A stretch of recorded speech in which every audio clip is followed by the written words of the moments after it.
Hello and welcome to the live stream. So, hello, Michael. Nice to see you here. I hope you enjoyed the video that I did the other day, and you'll know how I'm doing all of this now. I actually turned on a timer, didn't I, on that video? So I'll just need to take that off so that the messages don't disappear too soon.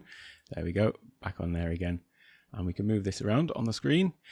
So the purpose of this live stream really is to give a bit of an overview really of what I did before I started my YouTube channel. And I'll tell you a little bit about why I started it as well. And then, go through some of the steps I took in planning to actually post my first video. So I've been on YouTube now for only 36 days and I've made 36 videos. So my target is to make 100 videos in my first 100 days on YouTube. And hello, Mr. James Bush, great to see you. Looking forward to seeing your next live stream too as well. So great to see you here. So I'm, as I say, just going to run through some of the steps that I took before I launched my YouTube channel. I describe myself in my bio as a recovering perfectionist because I think in my work roles, I do always feel that things have to be perfect. I'm not going to go into my whole work history, but it is quite varied. But with the YouTube channel, with it not being something that is my top priority or my an income generating thing for me at the moment, I thought, well, I just need to get out there and put it out, whether or not it's perfect. And it is certainly far from perfect for me. But that's the whole point, is it's a journey of self-improvement and learning as well for me. So another sort of driver for me setting up the channel was that I was having to produce some videos for some of my other work roles. So I created a course which is all about basically how small businesses can scale through social media marketing. And so I needed to create a course for that. And I had actually created a course for this, but I'd done it the sort of old school way by filming and editing. And me being the on-screen talent and also the editor, I sort of shot myself in the foot really, because I'm terrible at at filming in that way. If I know that I've got the option to edit things later, then I'll tend to retake things over and over again, looking for that perfect shot. And it never really is perfect, is it? And so that then made the editing process something that felt laborious and something that I wasn't looking forward to. And so something probably that I was more likely to procrastinate on, if I'm honest, because I was never looking forward to it. So fortunately, Ecamm Live came to the rescue. And this obviously allows me to do what I'm doing here, which is just single take videos, complete with the, obviously the production, as everybody who's watching this probably knows. So the Ecamm Live coupled with this Stream Deck is really a sort of match made in heaven, and I can just get these videos out, warts and all, and not have to worry about the editing process. And it has evidently worked for me in the sense that I'm no longer sort of dreading making videos and the editing process, because there's almost zero editing, apart from the occasional edit here and there if something's happened, somebody's come into the room or a disturbance or something like that. But generally they are just sort of one take video productions. And so the YouTube channel was really something that I did to kind of, I suppose, sort of perfect this craft. And I think that's going to be a very, very long drawn out process. But still, it's just a journey of discovery, really, I suppose, for me, and a journey of learning. So that was the reason for the channel. And then obviously I am talking about something that I'm really quite passionate about in terms of technology, using the tools that we've got. All of my different roles in life, work life, are have one thing in common, and that is that they have got a sort of design and creativity focus, and I use the Mac as my main tool to get all of these things done. So the channel was Take One Tech, obviously, because one take, and then focused on tech. And I think when I started, the idea was that I would be having quite a varied range of videos about all of the different things that I do on my Mac. And I will get to that, but I seem to have just had a bit of a focus on, well, if you look down my playlist, it's either Stream Deck or it's Ecamm Live. And that's just because that's what I've been using a lot recently. But I do think that once I've gone through all of the sort of things that I want to cover with Ecamm Live and Stream Deck, then I will also start adding in more things that are general Mac productivity as well. But we'll see how it goes. It depends what the viewers and the audience want, and I'll keep making whatever everybody wants, really, I suppose. So yeah, that's that's the sort of background to the channel, if you like. And I often get people asking me about the time that I do these things, because it's 4:09 a.m. here. So people often think that I'm a little bit mad to be doing all this stuff at 4 in the morning. But for me, I've got 3 young kids, 4-year-old, a 2-year-old and a 9-year-old, Jasmine, Emily and Dale. And yeah, I'm sort of fitting my schedule around them, really. And I go to bed quite early anyway, about 8 o'clock in the evening. And so, yeah, Michael's just pointed out a very good fact. Only 3 more subscribers to reach 100. I'm nearly there. So yeah, I go to bed quite early anyway, sort of 8 o'clock, 9 o'clock, something like that. So then get up at 3, do my morning meditation, journaling and stuff like that. And then at 4 o'clock, I've got basically about 2.5 hours before the kids all get up. So this is my sort of focus time. And it always used to be my sort of learning time, I suppose. It'd be the time when I'd read or learn a new skill or something like that, new piece of software or whatever. So this is just sort of slotting in quite nicely into that particular slot. And it's quite fitting, really, because it is certainly a learning experience for me. So as I say, that's a bit of a background of the sort of channel itself. And so, yeah, I decided that I was going to set up this channel. And so I spent probably, I've been, as I say, 36 days of the channel being sort of live. I did my first live stream 36 days ago. But I suppose I spent probably about 4 weeks just sort of getting everything prepared to go to that stage. Obviously not full time, just fitting it in around other things. And I've made a sort of little overview of the different sort of steps that I took. So I thought what I'd do is just go through those and excuse the sort of bullet points, but it's going to help me to keep on track. And by the way, the other idea about this is that I do have a podcast, which I should probably just mention. It is very, very imaginatively titled, My Podcast Journey. In fact, if I can just get this up as an overlay somehow. I thought I'd got it in here. Never mind. Maybe I don't have it queued up. But anyway, it is a podcast called My YouTube Journey, and it's not really a tech podcast as such. It is more about, in fact, I can put just the link up. Bear with me 1 second. If you go to takeonetech.io/podcast, you can find it in there. I've only got 3 episodes up at the moment because I did actually miss one last week.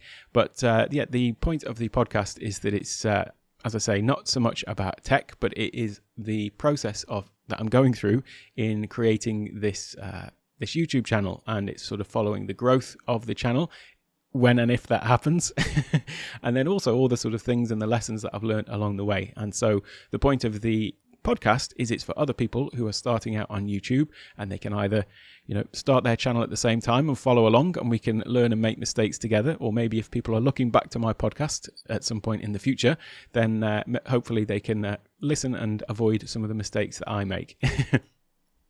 So the point about this live stream is it's kind of, I suppose, a little bit of a way for me to flesh out the ideas that I'm going to be talking about, and then also if there's any questions or any interaction or any input from anybody, then I can sort of feed that back in, and then it will make for a better podcast episode when I actually record that. Probably I'll do that tomorrow. So yeah, let me just get rid of this off the screen and I'll go into my little presentation with the help of Stream Deck.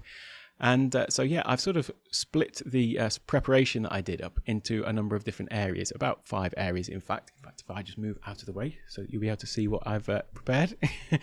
And I thought I'd go through and talk about some of the platforms that I set up. So in terms of platforms, I mean social media platforms, but also my website.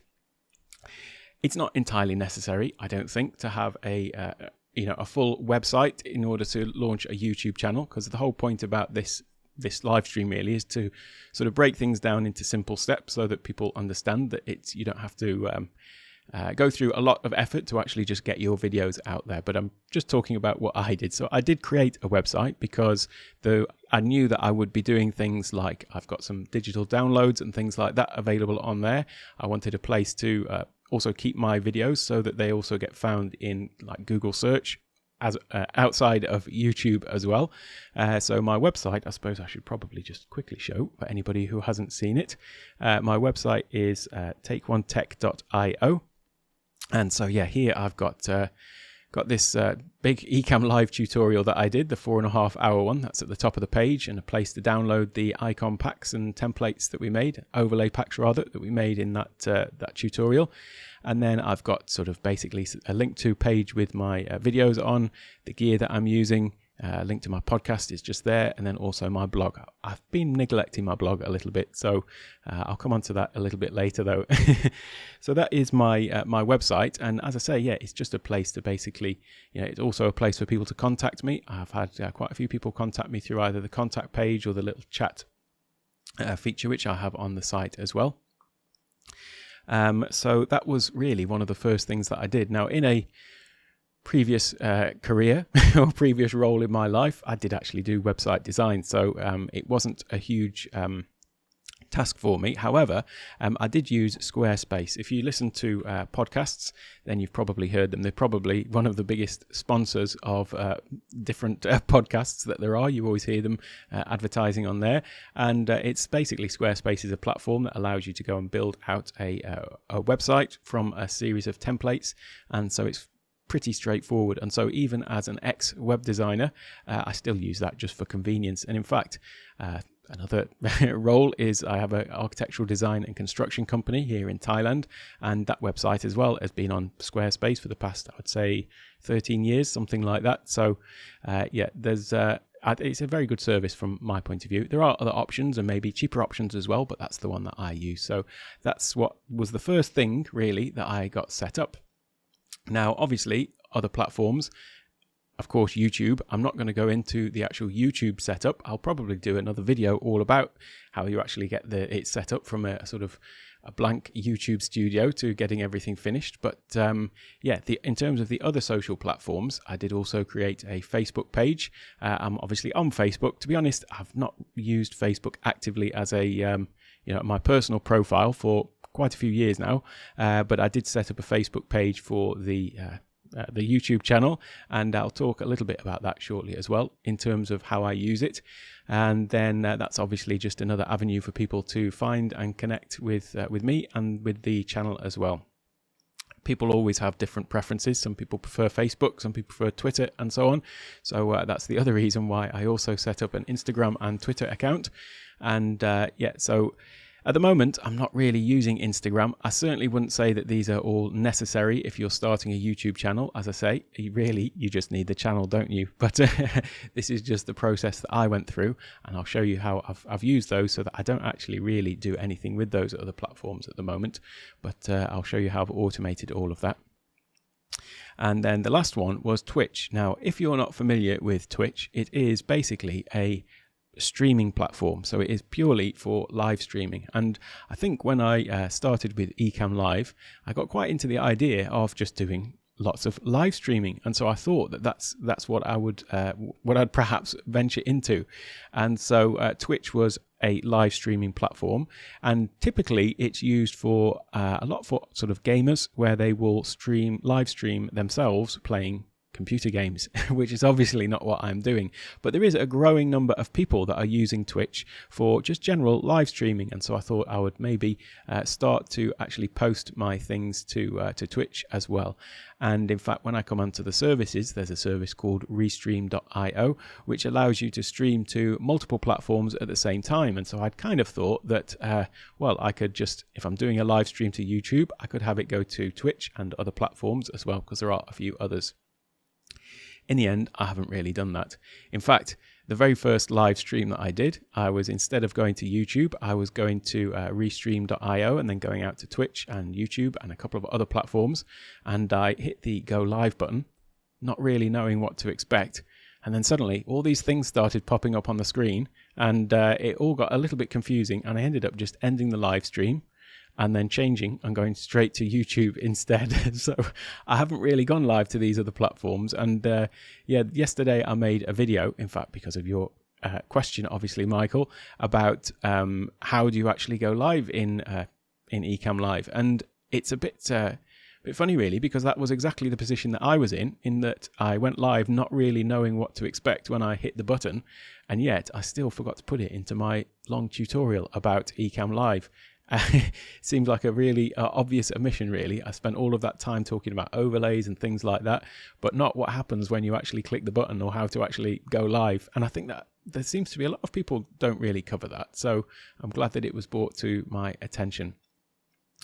So those are the sort of platforms that I set up on. But as I say, in order to start out on YouTube, you don't really need any of those. If you are going to, at some point in the future, want to monetize your channel, so that is when you get to a certain number of subscribers, you need 1,000 subscribers and 4,000 total watch hours within any given year. And that enables you to join the YouTube program, where you can start having advertising in your channel and get monetized. And if you are going to go down that route, then you will need to have a web presence for that, because then you sign up to the Google AdSense program, and that's how all the ad revenue is managed. So that isn't something that's top of my priorities or thought process, but still it is just something to bear in mind if you do want to go down that route. So in terms of the services that I've subscribed to, the platforms that I'm on, I did actually create some automation here so that what I'm doing on YouTube is automatically going out to those. So I thought maybe it might be worth just mentioning that. I'm going to do a full video all about how I do this, but I'll just show you quickly anyway. So here is obviously my website. Then I've got my Twitter page, and what you'll see on here is that all of the videos that I've been making have been coming into Twitter.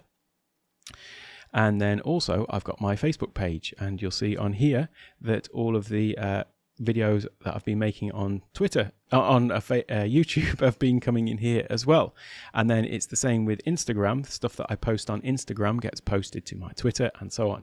Well, that's all done with a program, or service rather, called Zapier. Now, I use this quite heavily in some of my other work, but I did set up a new account just for my YouTube channel, and it's actually free to set up an account, and you can have up to 5 actions on the free account, and basically you can set up these automations. Now, what I'm going to show you is really, at its essence, the most basic level of stuff that you can do with Zapier. It gets really intricate and complicated, and you can link all sorts of different services and things like that. You know, you could have it switch on your lights when it gets dark. You could have it send you a reminder text to take an umbrella with you if it sees that the weather forecast is going to be bad in your area. I mean, it's like it's crazy what you can actually do with it. But I'm using it for something very, very basic, which is, you can see in here I've got a number of different actions. And so these 5 different things here are the automations that I've got. So this first one is, it creates a tweet from a new Instagram post. So when I do post something to Instagram, it automatically takes that image and it reposts it to Instagram as a image on Instagram. Then I've got post new RSS items to a Facebook page. Well, that's linking back to the blog on my website, which, as I say, I've neglected a little bit. In fact, if I go and see, I think I've only made about 2 posts, and it's again coming back to finding the time to actually sit down and type. So yeah, I've got a few posts there, but basically anything that I post in my written blog on my website will be posted to my Facebook page as a full post, and then also it will be sent to Twitter as a link back to the website as well. Then the next one is send new YouTube videos in a channel to a Facebook page. So that's how I'm doing that part, where whenever I post a new video, it just goes straight to my Facebook, and then this one sends it straight out as a tweet. Now, to be honest, it's not really the best use for the YouTube channel or the Twitter page, because really what people should be doing if they've got social media profiles is making sure that they are creating sort of engaging content specific to that platform, so that you are, you know, growing on that platform. But still, I did want to have a presence on there, and I didn't just want to have an empty presence. So for me, at least having a feed of my videos is better than nothing. And incidentally, when I'm posting my videos and they're going to Twitter, then if I think about it, which I don't do as much as I should, but if there is something specific, then I will use a hashtag in the title itself, because then that will appear in Twitter and Instagram if people are searching. So for example, although I've only got not quite 100 subscribers yet. The largest number of views I've got on any of my videos is over 1,000, and that is one that I did about the Stream Deck. It was when the Stream Deck 5.0 software came out, and so that video has had over 1,000 views, even from my low subscriber count, and that's because it had a hashtag in the title, I think, and because I was a bit quick off the mark with it as well. So I got out there on the day that the software update came out, so there was people searching for it. But with it having that hashtag in, it means if people search on the other platforms like Facebook or Twitter for that hashtag, then my video is getting found that way. So that was just sort of my thought process about setting up on those other platforms. But again, this isn't a requirement by any stretch. It's just what I've done. But I'm going to do a full video when I get around to it, which is specifically all about Zapier, and not just what I'm doing here, but also how I use that in other areas of my work. Hey, Elicio, welcome.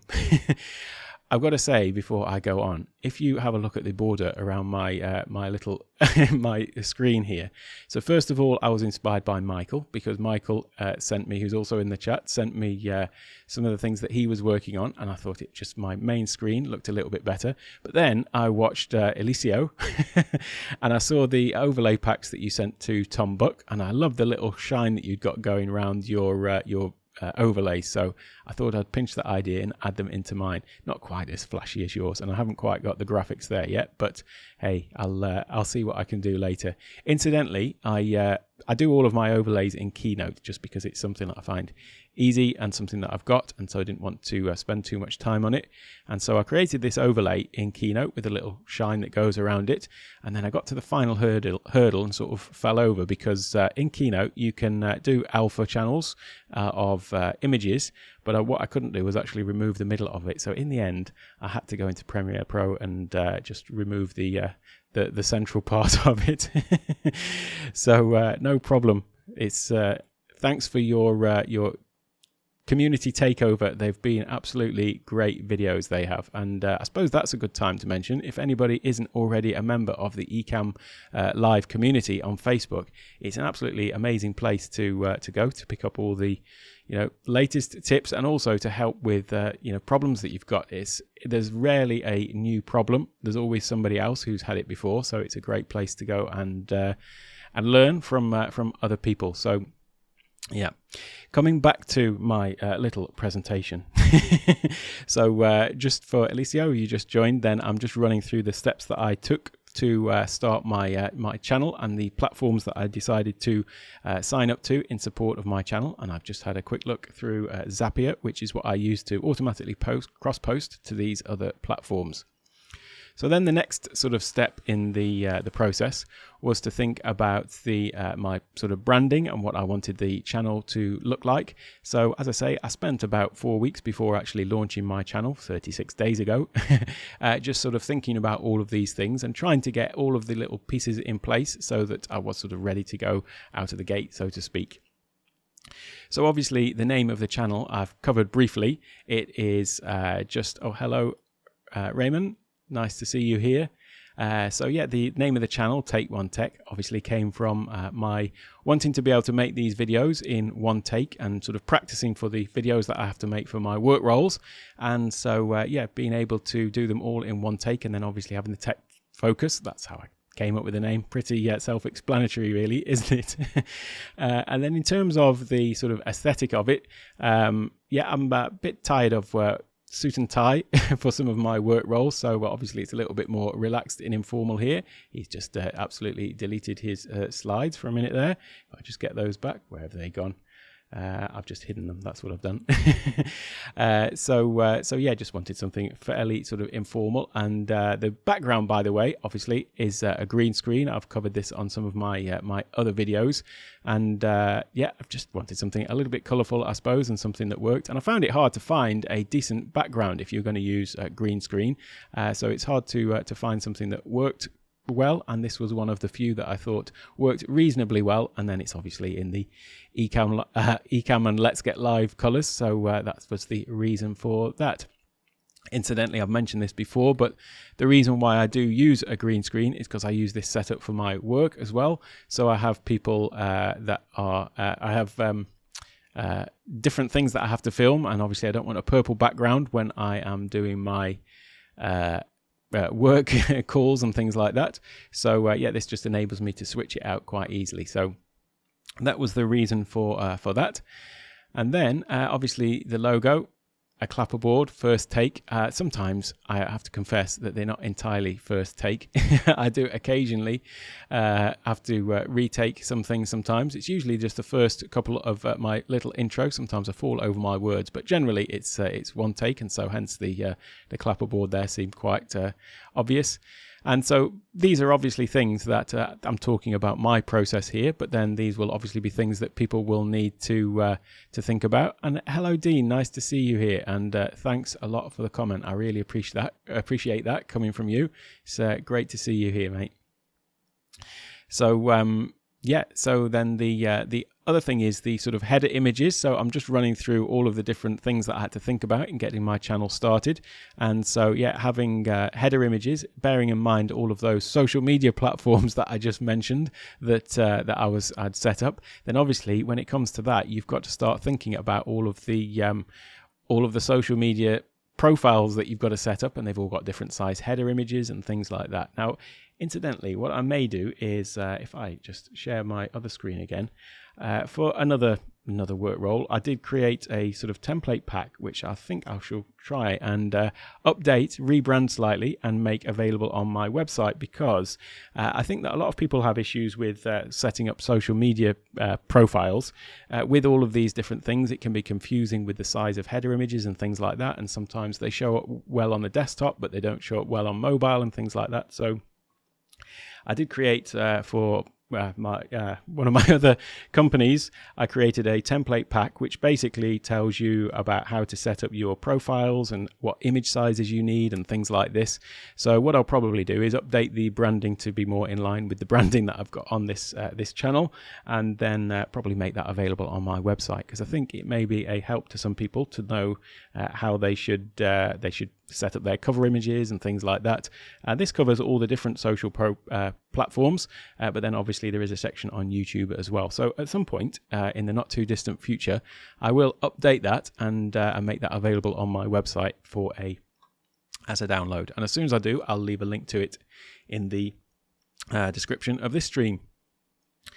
So back to my little list here, just so that I don't lose my train of thought and track completely.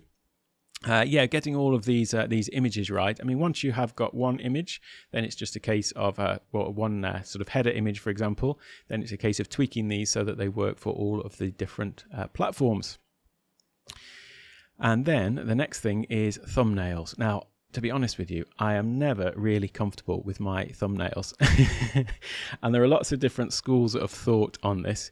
If you want to see the best thumbnails in the industry, in my mind, then go and check out Tom Buck, because I think that he does an absolutely amazing job of creating thumbnails that are engaging and consistent, and they've got this same look and theme to them, but at the same time, they are something a little bit different to what everyone else seems to be doing.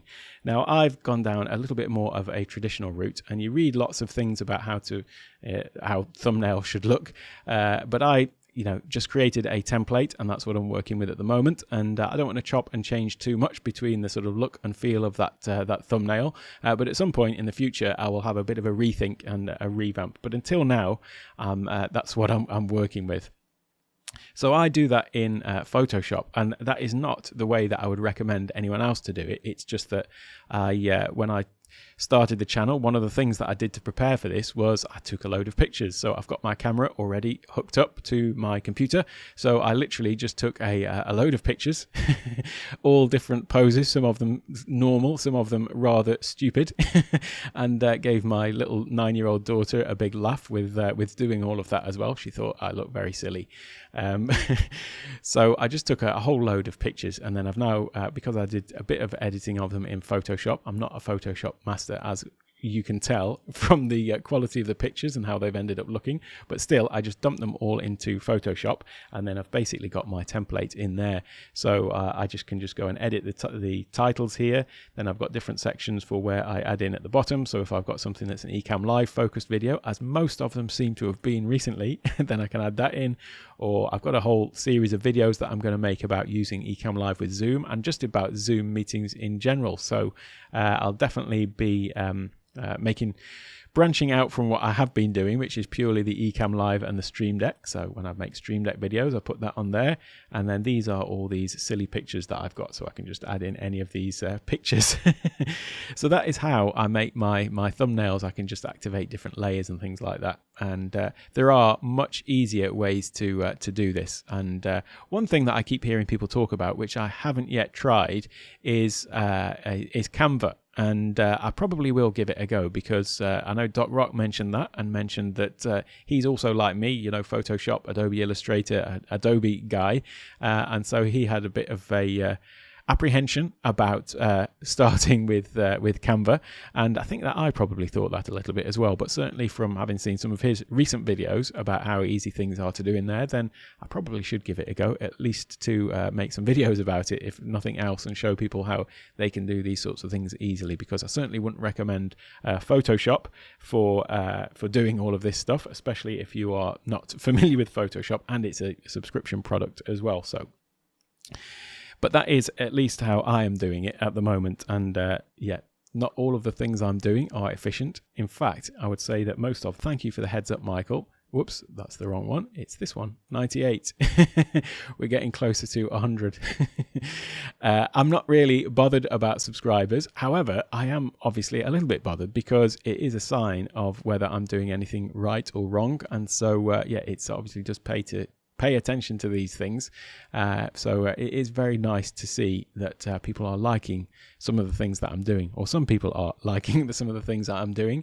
And it's, yeah, been, to be honest with you, just taking a little bit of an aside from this has been probably something that I've been most surprised about, or at least I wasn't quite expecting, in terms of the feeling that you get when you've put something out there and somebody's found it useful. And it's really quite sort of humbling to think that, you know, you're helping people out, and that's obviously the point about the channel. So you should definitely, you know, it's the point of making tutorials to help people. But when you actually get the feedback that somebody says, you know, hey, thanks, it's really helped me, it's yeah, it's really been giving me a huge sense of gratification to know that that's happened. And it always makes my day when I get comments from people saying that. So yeah, I'm really pleased that people are finding it useful. And I also like it when people give me feedback and say, you know, hey, what can you make a video about this or that? It's so if anybody's got any suggestions or things that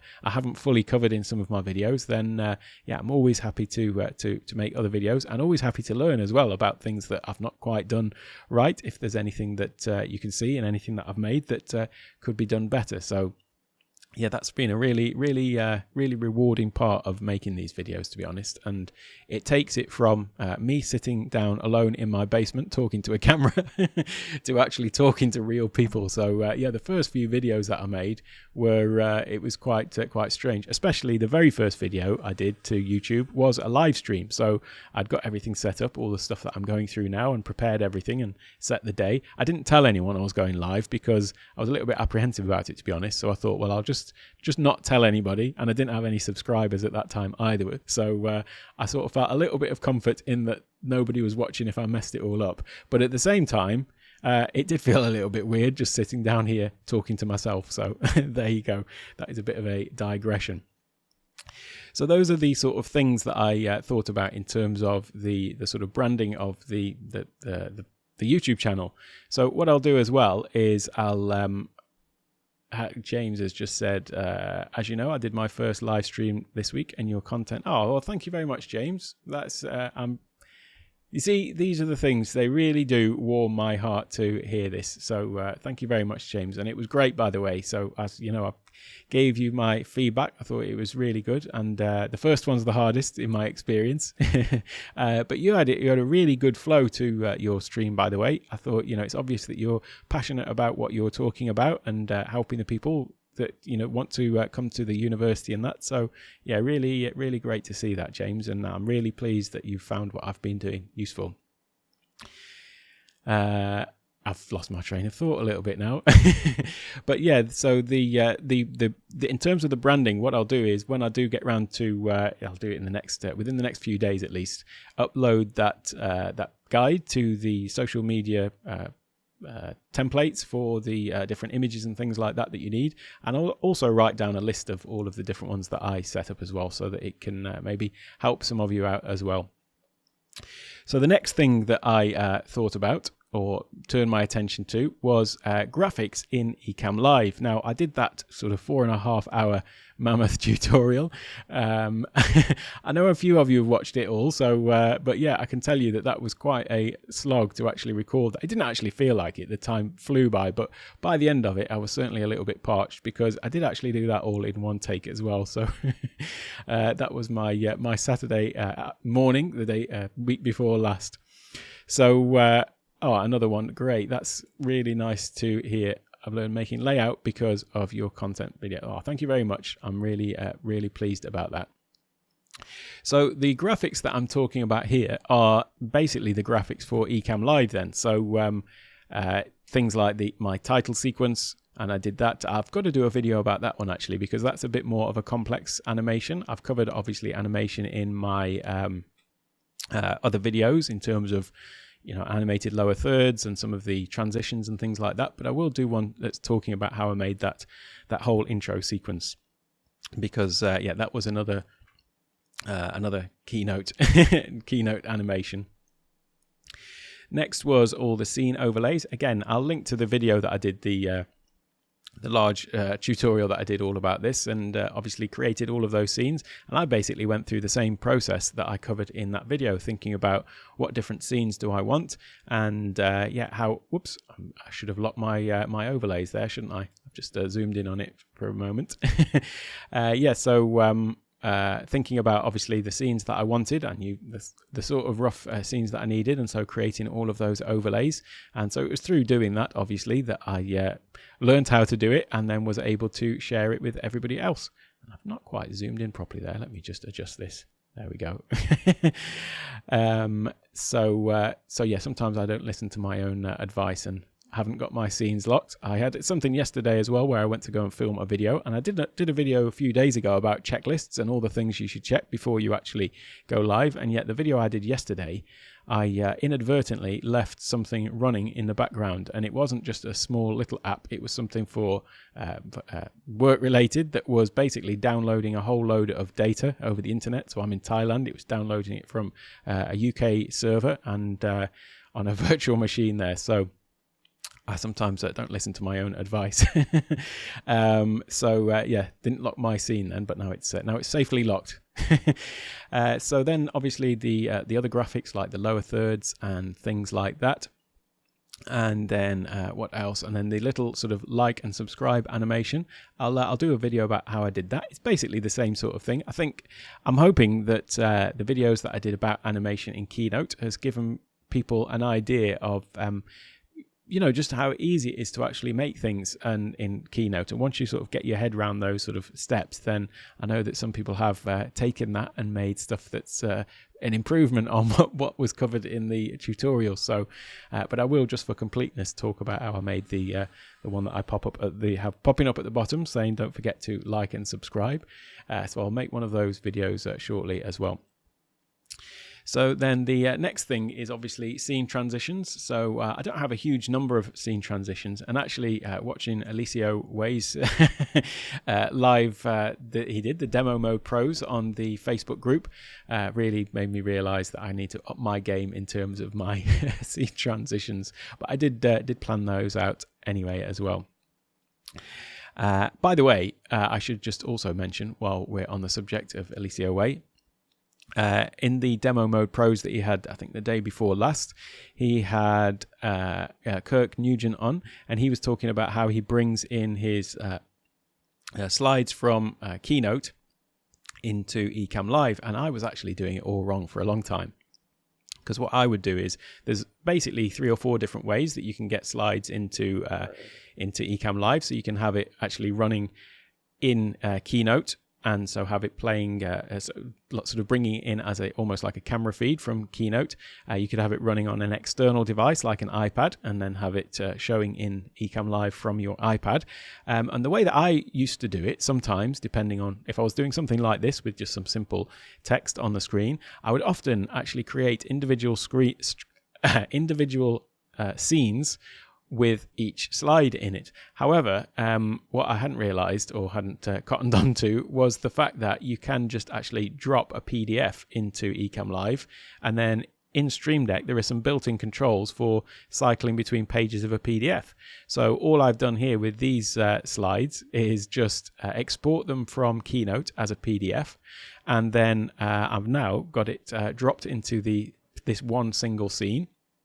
And I'm just cycling between the pages, or moving through the pages, with the built-in Ecamm Live control that's in Stream Deck. So thank you very much, Kirk, for that that recommendation. It means that instead of having a whole series of scenes that are just individual slides, it's basically just one scene that is my presentation scene, and then I just flick through the pages of the presentation. So it works a lot better. And by the way, how I'm getting it to appear like it is sort of semi-transparent on the background, I've actually cheated with that, and I've used my background image that I use for my green screen. I use that as the background in my Keynote. So actually, if I was to just hide my Keynote presentation, in fact I think I did this inadvertently, but now you can see that I've actually just keyed out my my background, my green screen, and then I've just put that over the front of the presentation, which has my usual green screen background in the background. So just in case you're wondering how I was doing that. So the next thing that I wanted to just sort of touch on was the services that I subscribe to in advance of starting the channel as well. Again, these are not all necessary, but hey, how are you doing? It's great to see you here. I'm just running through the preparations that I made for my starting my YouTube channel, and so I'm just moving on to services, which is as I say, the services that I subscribe to prior to launching my channel. And as I say, these aren't all necessary but for having a channel, but certainly some of them have helped me. And I would say one of the first that helped me I can't believe you didn't know that I was on a green screen. So I did a video all about green screen actually, so I should probably link to that down below. But I use it because I have different scenes that I use for work and different roles and things like that. So it was just the easiest for me to be able to switch up my background quickly and easily. I have cheated a bit because I've got a sort of a blue light on this side that bounces off my head and a purple light on that side, so it does kind of emulate the colors that are in the background. I don't know whether that makes any difference at all, but in my mind it just added an extra little bit of what's the word? Cohesiveness with the background. I don't think that is a word, but coherent with the background, whatever. That is what I have done. So the first service that I signed up to was TubeBuddy.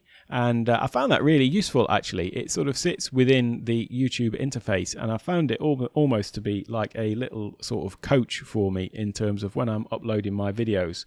I did do a video about that, but let me have a little look. Yeah, well, I did do, so I should do some videos about green screen. So I did do a video, sort of 5 tips for how to get better results from your green screen. So I'll link to that down below. But there are a few little steps that you can take. I think people, if it's done badly, then it looks absolutely terrible. And so I'm not saying that mine is perfect by any stretch, but I did take a few steps to try and improve that. Lighting the actual green screen was the big one. In fact, if I just switch off my light that I have at the back, then you can see that if I don't have the green screen lit, in fact, let me go one step further while we're chatting about it. Let me just come out of here for a quick moment. So let me switch off my green screen, where my camera control's gone. Toggled them off. They are somewhere here. Right, so let me switch off my green screen. And then my scene's locked. Always lock your scenes unless you're going to demonstrate something to do with your scenes. So there you go. That is my green screen. And as you can see, it's pulled really tight and then also is looks really bright. And that's because just down at the bottom, I've got a sort of tube that's running along the bottom, lighting it from the bottom.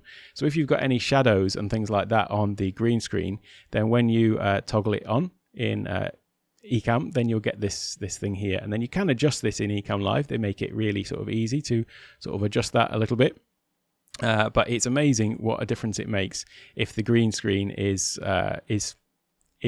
pulled tight, first of all, so that you don't get any wrinkles in it, but then also if it's properly lit, it just immediately pops. And incidentally, the other thing about having that light that I've got down at the bottom, oh, that's very kind of you to say, Laura, thank you very much. Yeah, I really appreciate that. It makes me happy to know that I'm helping some other people as well, as I'm learning this all myself. So yeah, the other thing about that light at the back is it does actually, you can see it sort of lights me as well, so it gives a bit of separation from the background. So that I found made a bit of a difference. And with I've got my ceiling obviously above me, surprisingly, and that is a white ceiling. So I think that the light from here sort of reflects off the top as well. So it's sort of almost, you can see it's lighting the top of my head, even though the light is right down below. And incidentally, the actual green screen, I just bought the material from a local material shop, and you know, for a couple of dollars or something like that. And then I made a frame out of a bit of a MacGyver solution. This is, but I made a frame out of PVC plumber's pipe, and then you have the little plumber's pipe clips that normally clip the pipe to the wall. Well, those obviously fit tightly over the pipe, and so I just sort of stretched the green screen over the top and then clipped the clips all the way along, so that I've got a nice tight green screen. So there you go, that's how I did that. I wouldn't necessarily recommend that's the best way to do it by any stretch, but that's what I did, and it seemed to work okay for me. So that was a little diversion into my green screen technique. And coming back to this, so yeah, the services that I use, TubeBuddy, I find is really good as just a little guide really to what to do when you're uploading your videos. So if I come over to here, when where's it gone? If I just come into this one, then when you've got TubeBuddy, it actually is sort of fairly deeply integrated. I'm perhaps preaching to the converted here. I'm sure a lot of you are using it already, but it sits in your little YouTube interface in YouTube Studio. But then the thing that I found really good about it, and sort of one of the best features I think, is this part down here where when you upload a video, it'll tell you things like, have you added your chapters, which I haven't, naughty boy. I've only got 4 out of the 8 here that I've done. Have you added tags to your title, added it to a playlist, and things like that, added info cards. And so they're just like little cues really.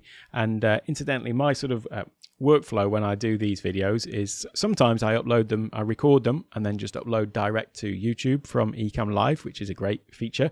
And then other times I upload them, but these sort of things, I need to go back in and do them afterwards. So usually it takes me a couple of days. I often say I'll link to something in the top corner or whatever, and then it doesn't actually appear there as a link for a few days. So but yeah, TubeBuddy is really good for that. And also, like when you go into your tags, so if you type in a tag, if I just click in here and type something in, Ecamm Live, it seems to be something that I type a lot.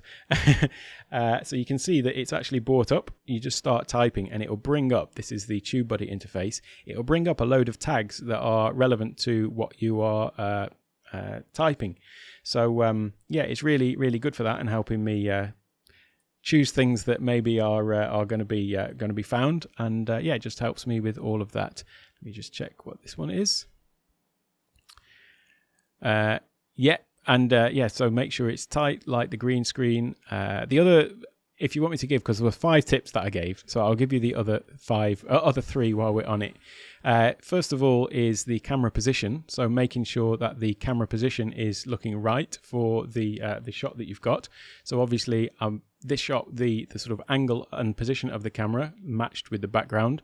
I see on Zoom meetings, so I spend a lot of time on Zoom meetings and Microsoft Teams and things like that.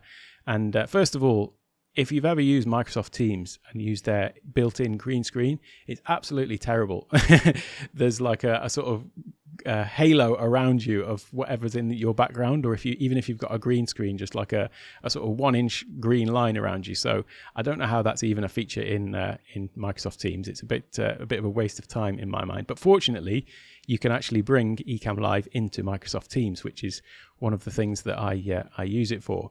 But yeah, you often see people using the backgrounds that are not the same camera position as the background. Now, perhaps what I could do is if I just show you another scene that I have, and I can show you that the other thing is making sure that your lighting is actually the same color temperature and color tone as the lighting in your picture.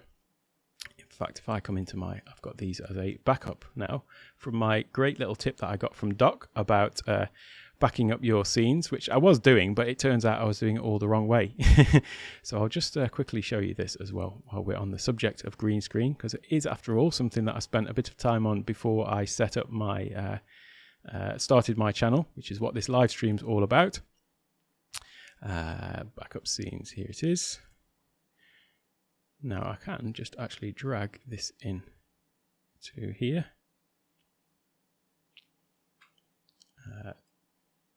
And I'll show you another scene that I've got. So this is me in my normal scene, obviously. Now I've got this same scene, but in daylight version. So if I come into here, but what you can see now is this is obviously a daylight setting, whereas I've got more of a sort of, forgetting about the purple and blue lights on my head, but even my skin tone is different. It's more of a warm coloured light, isn't it? There is one that I've got that is the same background, but it is a warm coloured light. So this does look more in keeping, that the tone of the light is looking more similar to the background. But if I was going to use this scene, for example, then what I would do is I would go and in my, you can actually do it in Ecamm Live thinking about it, but I'd go into my camera settings and I'd just change the tone.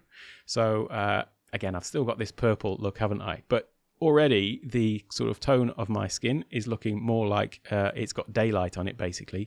So I've turned the color temperature of my camera settings down to 4,200 Kelvin, whereas before it was at 6,000. And obviously, if you go really the other way, it goes, I start looking a bit like Homer Simpson. I've already got the belly for it, I think, nearly. But so that is how I adjust that. I've got a couple of other ones. So I do some videos and things like that where I need to be in a slightly more professional setting. So it's just a case, again, I would switch off the purple lights.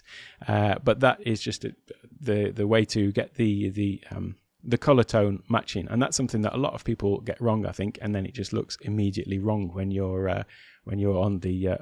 when it just stands out, basically, that it's not a real background. So having the green screen tight, having the green screen lit, having the camera at the correct angle for the image that's in the background, having the lighting temperature the same, and then there was one other one which I'm just trying to think about now, which I think might have been the color of the lights, perhaps. I'll have to go back and look at my own video, I think. But there you go. There's another 2 for the list anyway, while we're on the subject of green screen. So coming back to my little list again, so that I don't completely go off course. So TubeBuddy I find is a really helpful service, and I'll leave a link to that down below, or you can just go to takeonetech.io/TubeBuddy, and that'll take you through to a free trial of it. But the next one that I signed up for was Restream.io. Now I mentioned this at the beginning because I did have visions of streaming to multiple platforms at the same time. I had, excuse me for 1 second, I've been talking for so long. Need to take a drink of water.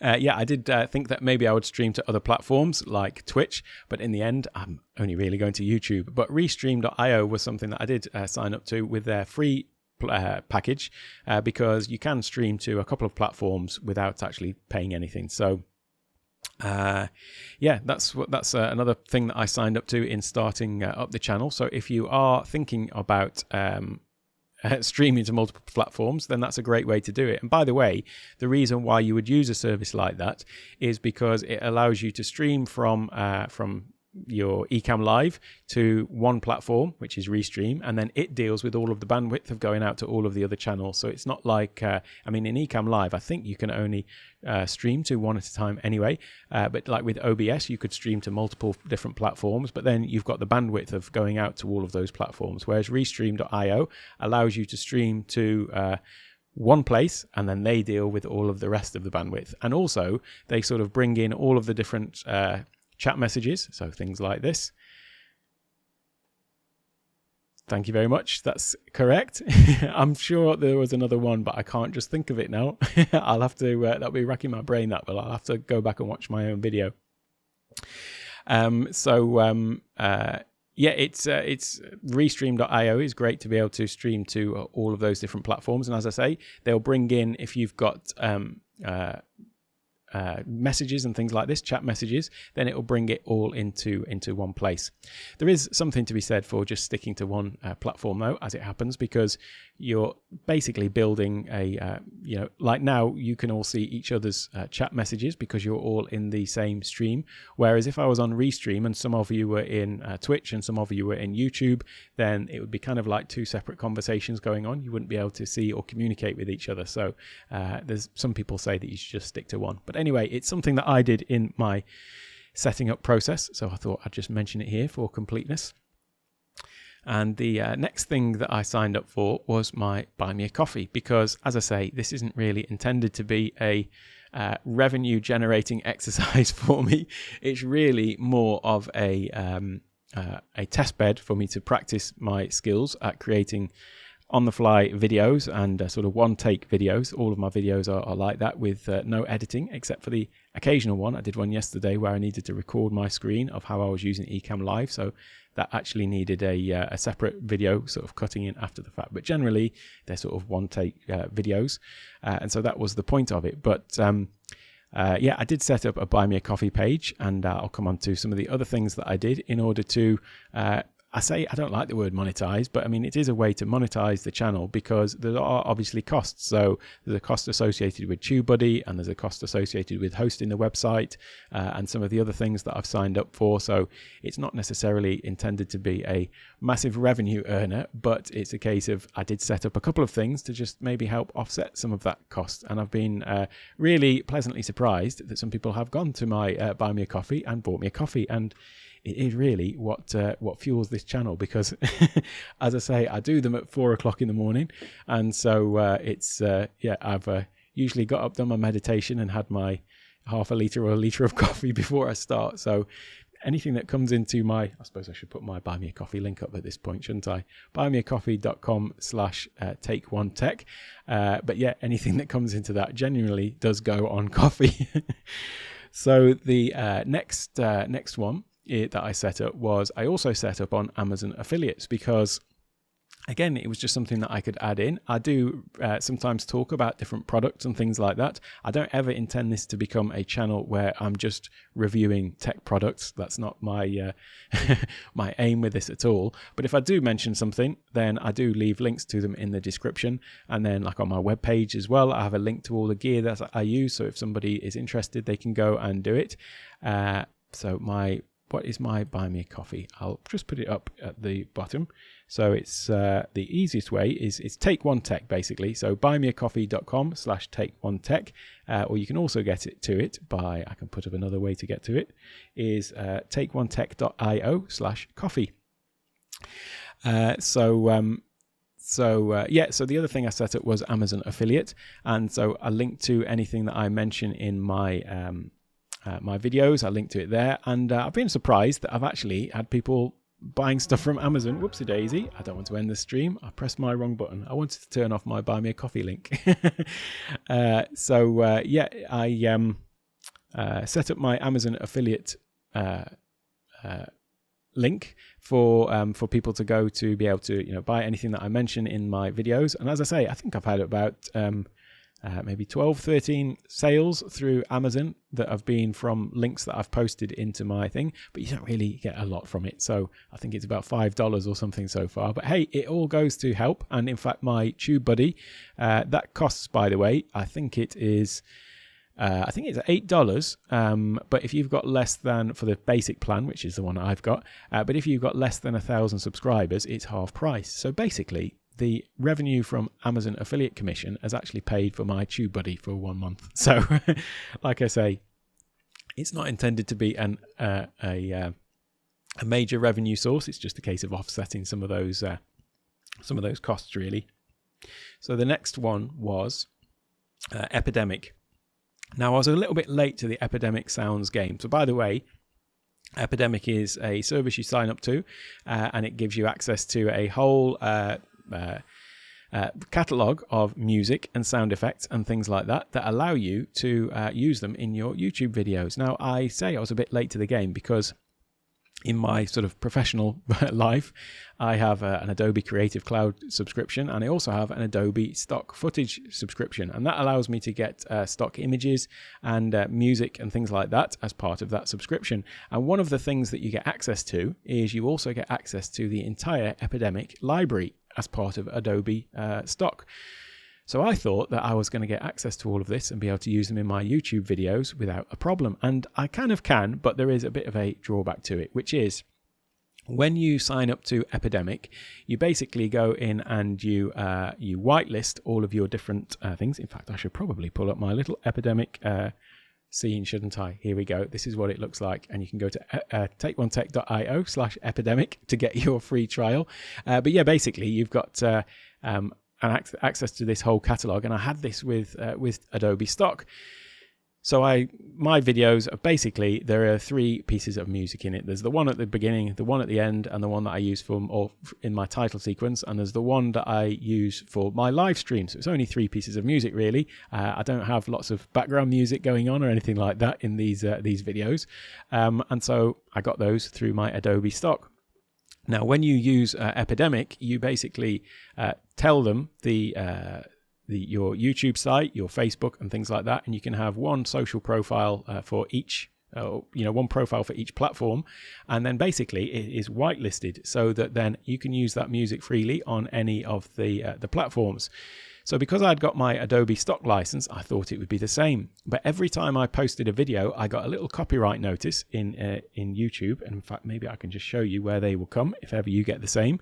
So when you're in your videos, you have this little section here which says somewhere these restrictions. And so I kept getting these little copyright notices.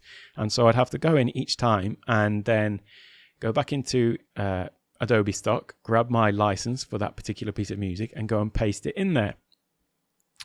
I'll come on to that in a little while, actually.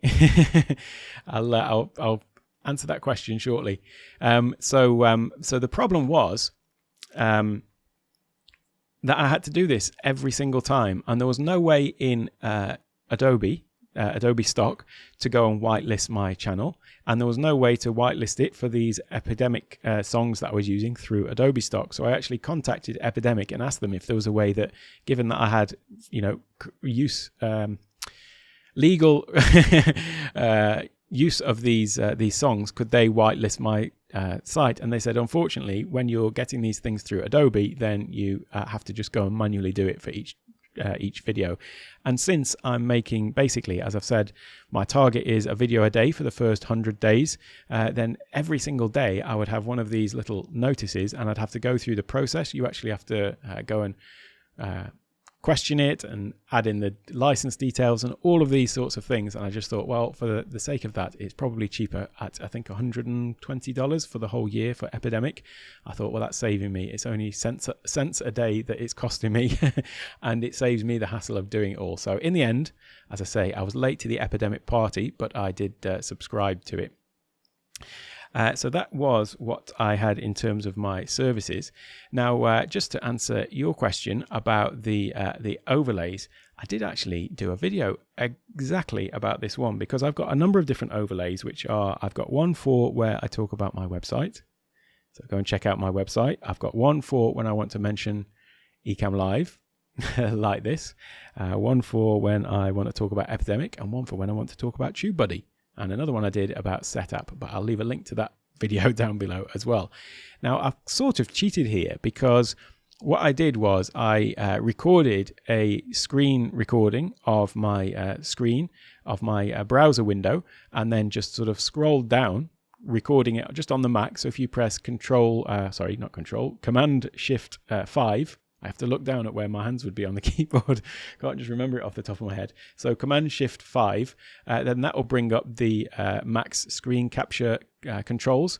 And so you can either take a screenshot as an image of either a particular app window or an area of the screen or the whole screen. But you can also make a video as well. So you can make a recording of the video either with or without sound over the top as well. So I just captured an area of the screen, and then I made the sort of the overlay part of it in Keynote with a sort of blank space where the video was going to be. The animation I did all in Keynote as well, and then I just popped the video behind it so it plays as part of the animation in Keynote, and then I exported that to a movie. And then that's now just a movie overlay. So if I just move this out of the way, you should be able to see. 1 second. I've got all of my overlays locked like a good boy. But then that's hopeless when you actually want to demonstrate something. So now you can see that hopefully that one's locked as well. Hang on. I'll have to just hide this one from around the outside. So this is actually just it's an all-in-one movie overlay. So it's got the actual screen sharing part of it built in as just a movie. And then I can just actually, if I start it again, I can replay that. So got that message over the top. So I can just keep replaying that. And it all just does everything as one single thing. But I did do a video about that because somebody else asked me exactly about this. So I showed, in fact, 3 ways that you could do this. One of which is doing it the way that I did it, cheating. But then I also showed how you could make this overlay as well and actually have it as a live image. So I could do the same thing if I wanted to show different backgrounds as well. So that's how I'm doing that to answer the question. And so coming back, these are basically then the 5 services that I signed up to. And the next thing that I wanted to just cover was some of the other channels that I watched when I was starting this. I've obviously been watching YouTube for ages. I use it for whenever I want to know something, then that's always the place that I go to, whatever it is. Again, my work background is quite diverse, so there's always things to learn in those fields, and so it's always been a sort of a learning tool for me, really. And so that's kind of, I suppose, why yes, I am. That is the other part. I've got a series of overlays. Let me come to my top-down shot. 1 second, I've moved it all around. This is the problem with Stream Deck. Sometimes I move things out of the way and then they are not where I was expecting them to be. So in here, I've just I've created my icons. So I did a video, by the way, about how you can create icons for Stream Deck in Keynote as well. It's really, really easy, and then you can get buttons that look like this. So what I've done is, as well, I've got sort of 2-tone buttons. So you can see that this is the active scene because it's yellow. And then if I click to this scene, you can see that that one changes to yellow, and then if I come back again, that one goes off and this one comes on. So it means you can just look down and see which is the active scene. But then, yeah, I've created one for my Epidemic, TubeBuddy, Set App. This is my presentation one that I'm just doing at the moment. Here's the one about my website and so on. So I create buttons for every one of these scenes. And so, yeah, this is all of my Ecamm Live scenes. And then I also sort of switch out these depending on what I'm doing. So sometimes I have like countdowns and things like that for my top 5 this, top 5 that, or whatever. So I just sort of switch out these depending on what I'm doing. In fact, I have different sort of profiles for the use case within Ecamm, and so it loads up different sets of icons. So yeah, that is how I am doing that. So yeah, if I come back to my presentation, so yeah, that's what I'm using. Stream Deck. Stream Deck is, I would say, my new favorite device. What it can do. I mean, it's going to be a focus of my channel. Really, is how I use Stream Deck in other areas of my my work, because I bought the Stream Deck for exactly this. It was for switching between scenes and things like that. But it's just become such an integral part of my my workflow, and I use it for everything. So until Stream Deck, then this was my my favorite peripheral, if you can even have such a thing. It's quite sad, really, isn't it? But so this was my 3D space mouse that I use because I have an architectural design and construction company as well.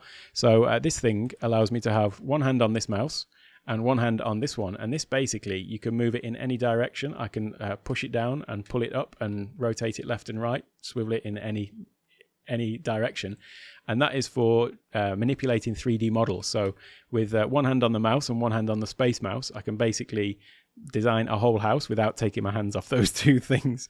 And then this also has got lots of different programmable shortcuts. So I've had this for about 12 years now, and it's still going strong.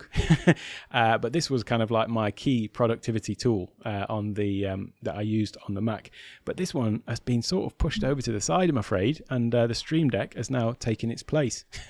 And incidentally, I did a video about Stream Deck, and if you haven't already got one, then you can get it on the iPhone as well. So I've just got here a little old iPhone 5S or whichever one it was, I can't remember, and so I often just have that one actually sitting next to the Stream Deck. So I've got a little stand for it, and so it sits right next to the other one, if you can see that. So the two of them sit side by side, and then what I often do is, if I've got stuff that is specific to a particular task that I'm doing or whatever, then I'll use the small the mobile version for, like, if you like, add-on things.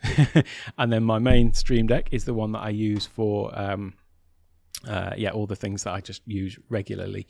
So you can never have too many Stream Decks, in my view, and I may even at some point have another one over on the other side. But so yeah, that's how I use Stream Deck, and I've just completely come out of my profile on here. Let me come back to this. So with that little digression, I've been digressing a lot today. I thought I'd just talk about some of the channels, as I say, that I follow. Not all of them, obviously, because there are quite a few different things that I watch, and quite niche channels that are related to work and things like that. But in terms of actually setting up a YouTube channel, there are 5 that I'm going to mention, because every one of these things has been 5, hasn't it? So I think it's a good number. So the first one is a guy called Caleb Pike, and his channel, I'll link to all of these channels in the description for anyone watching on the replay as well, is called DSLR Video Shooter. I should probably just bring it up, really, shouldn't I? Because he's been making videos about basically shooting video on DSLR cameras for over a decade, since it was even a thing. It got to a point where people started realizing that they could use their large sensor digital single lens reflex cameras as movie cameras, basically. And so he's been making videos about this since then. I'll just pull up his channel in case anybody, I'm guessing that anybody who's watching this probably already knows about him, because he's a bit of a superstar, really. So what's he called? DSLR Video Shooter. And the great thing about it is he covers all aspects of creating videos using DSLR cameras, but then also things about lighting and stuff like that. And so lots of the tips and things like that I've implemented have basically come from him. And I'll just quickly go over to his videos, because they are works of art in themselves. So here we go, DSLR Video Shooter. And yeah, new videos every week, and over 500,000 subscribers, and he just covers all different aspects of it. And the other good thing about it is the camera that I'm actually shooting this on is a 10-year-old Canon EOS 60D, so it's not exactly cutting edge. And in fact, part of the thing about my channel is I'm a bit stubborn in trying to just do it with the stuff that I've got to hand. I did go and buy a new microphone, because I didn't have a microphone that was going to give any sort of reasonable sound quality, but the camera is a 10-year-old camera, and my MacBook is an 8-year-old, technically obsolete MacBook. But this channel is great, and it means that if you have got an old camera, then he's been around for long enough that he's probably covered your camera in his back catalogue as well. So it's just great. He's clearly loves his topic and is a true professional at it as well, and you can pick up lots of great tips. So it's way above my league, to be honest with you, with a lot of his stuff, but I just find it really, really interesting. So that is the first channel that I've spent a lot of time on. The next one is a sort of similar thing, really, which is a channel called Podcastage. Now let me just go and show you this one, because this one is basically all about audio. And if you are thinking of getting a microphone and you want to know whether it's any good, or you want to do your research, then this guy, Bandrew, he makes videos all about microphones, and that's all he does. It's kind of like the DSLR video shooter, but for audio. So he does reviews. I kind of like his quirky, funny style that he's got about him as well, his humor. It makes me laugh. But yeah, so he reviews all different microphones, all different audio interfaces and things like that. And so when I was looking for a microphone to use, I did use this to go and look at all the different contenders, if you like, that I was going to be looking at. And yeah, I found it really, really useful. So as I say, it's kind of like the DSLR video shooter for audio in my mind. And yeah, that's what helped me decide on the Shure MV7, which, by the way, the reason why I chose this is because it's both got an XLR output and a USB output. So at the moment, I don't have any audio interface as such, like a hardware interface, like a Rodecaster or anything like that. I just have it going straight into my MacBook over USB. And so I wanted something that would be able to do that, because I wanted the sort of portability of it as well. If at some point I need to be heading back out and not in lockdown or anything like that, then having something that I can just take with me and just be able to plug into my MacBook and improve for my sort of, as I say, a lot of this setup is to do with my work calls and things like that. So at least I'd be able to have good audio on my work meetings wherever I was. But at some point in the future, although I am managing on all the things that I've got, I do have a sort of plan for things that I'm going to add into my studio setup. And so at some point I will add an audio interface like a Rodecaster, something like that. And so this having both the USB and the XLR output means that if I did add an external audio interface, then I'll just be able to plug this in over XLR as well. So that was kind of one of the defining features for me with it for that. So I'd looked at also the Rode PodMic, which is, it's a bit cheaper. It's only an XLR output though. And then also the Rode NTG USB, is it? I can't remember. And that was a USB mic. So this was a bit more expensive, but it combined sort of both functions. So another little digression into why I chose this mic. So that is Podcastage. And yeah, great channel. And I find him very amusing as well. So the next one was the master, Mr. Tom Buck. I'm sure he needs no introduction as well, but I find that obviously his dad jokes are second to none that he does at the beginning of every one of his videos. But I just really like his sort of style and his approach to things. It's sort of is really good. And as I mentioned earlier about thumbnails, he's got, to my mind, the best thumbnails in the business. He's got a really good way that he did a video about it, about how he's using, he basically sketches the titles. So those kind of like sketchy look. Let me just find his page, because I really do like his titles. If I had the time or a bit more time to devote to it, then I would probably go down this route myself with the thumbnails. So you can see that here, every one of these ones that looks like hand-drawn letters, they are actually hand-drawn letters. He draws them on his iPad.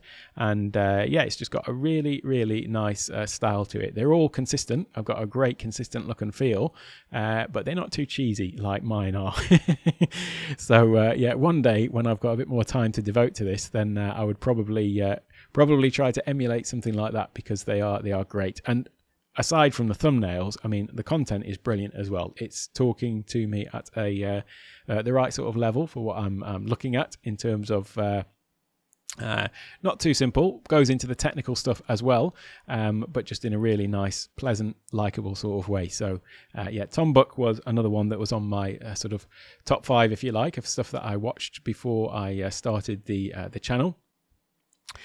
So the next one would be Alex Lindsay. Now, he's not mentioned much in the like the Ecamm Live group and things like that, because he's sort of in a slightly different league, really. If you don't know who Alex Lindsay is, in fact, I've spelled his name wrong there. That is a crime. It's should be Lindsay.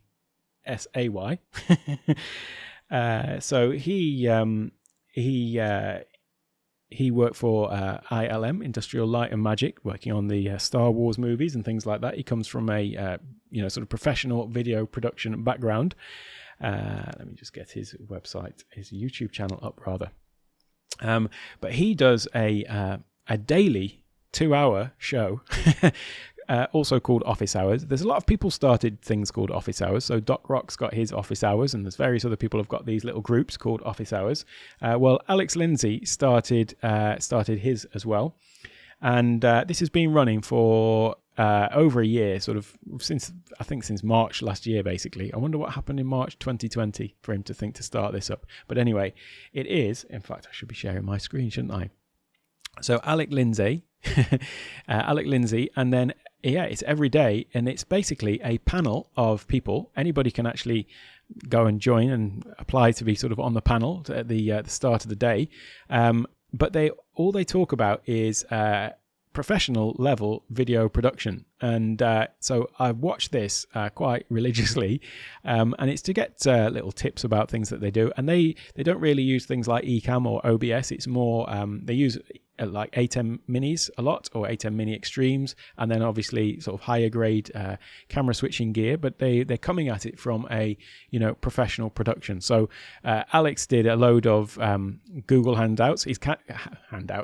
Hangouts. He did the one with Barack Obama in the White House, and he's just like the master at it. So he's done any major massive live streams that you may have seen, he may have been behind it. So as I say, he did the ones for the US government, and he set everything up for Facebook and did a lot of things for Google as well. And so what he's working on now is actually this thing is, as I say, it's a daily show, and all of the people who are on the panel are coming in from all over the world, but they're actually sort of managing the show and doing everything with all of the people that are on the panel doing various different things. So it's kind of like a new way of creating content online, and it's fascinating to watch the evolution of it. So if you watch from the first one that they did back in March, this whole thing is just building out into this new way of doing things, and the whole sort of thought process behind it is new ways of teaching using online, but a lot of people try and translate the old way of teaching in a classroom. They try and bring that online by having a teacher standing in front of a camera, but then turning their back and writing on a whiteboard, and they're turning their back to the people, when you can do, I haven't got my iPad set up at the moment, but so I do telestrating for some of my other stuff, which is obviously sort of writing on an iPad, but it coming up on the screen. So it's a much better way to teach, is if you're actually looking at people, engaging with them, and you just bring the notes up onto the screen. And he talks a lot about this sort of stuff. So it's really interesting for me, at least, and it's very sort of geeky as well. They get into all the technicals about microphone setups, audio, and stuff like that. So it's probably one that's not mentioned much in sort of Ecamm Live group, because, as I say, they don't really use Ecamm. It's more sort of professional studio level equipment that they're talking about, but still I find it very interesting. So that's another guy that I've watched and got a number of sort of tips in terms of just how to try and improve my my on-screen presence, I suppose, or teaching online, because the videos that I produce are obviously about tech, and hopefully people can learn from them as well. But the other course material that I produced, that was the reason for me getting into Ecamm. So I've done, I'm a partner in a social media marketing and advertising company, and so I created a whole course about how small businesses can grow through advertising their businesses online. And that's not the reason for this channel. So I'm specifically avoiding doing any sort of cross promotion of that, because this is my test bed for the content that I produce for that, if you see what I mean. It's for me to learn the skill of creating these videos. But anyway, so I did a specific course about that isn't on YouTube. It's a course that people can subscribe to. And so, some of the things that I've learned from Alex have helped me to make better course material, I think, for that. I'm also have a stock trading company, so I'm making a course all about how people can invest in the stock market, and then we have sort of trade signals for people. And so a lot of people subscribe to things where they get trade signals and they think that that's the sort of holy grail, but actually getting a signal of when to get into the market is only half of the problem or half of the task. The main thing where you're going to make or lose money is getting out of the market, and also how much you sort of bet, for want of a better word, on any stock trades that you've got on. And so I'm making a course at the moment about how to do the whole thing as one cohesive thing, where you have the entry signals but also the exit signals, and also how you manage the risk along the way. That's another reason for me wanting to practice this technique, because I'll be making that course, and so I want to sort of practice these techniques. And so yeah, Alex Lindsay, if I get the spelling right next time, has been a great resource for learning how to do that. Another little digression. And then the next one that has to be saved until last, because you've got to save the best till last, right? is Doc Rock. And I'm guessing that most of you are familiar with him, and whether you're live or watching it on the replay, but I've just got a huge amount of admiration for this man in terms of the depth of his knowledge. It's amazing that people ask these questions, and he's got this really sort of casual style about him, hasn't he? You know what I mean? When he's on the stream and when he's on his YouTube videos, it's just like, oh yeah.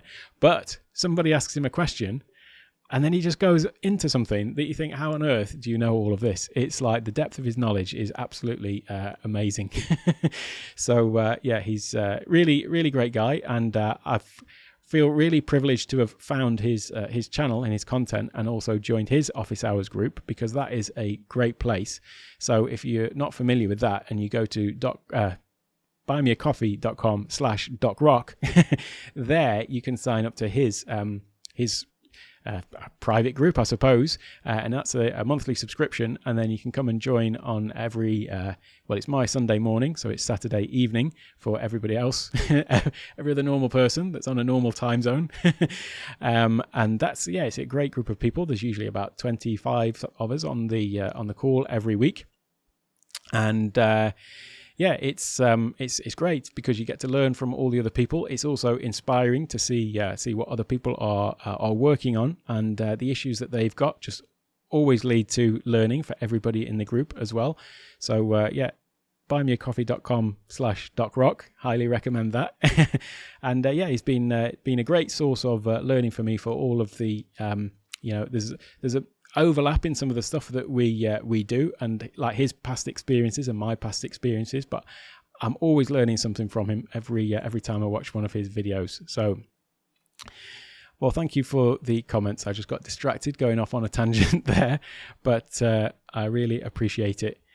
That is basically time management, I suppose, is a big one. That's part of the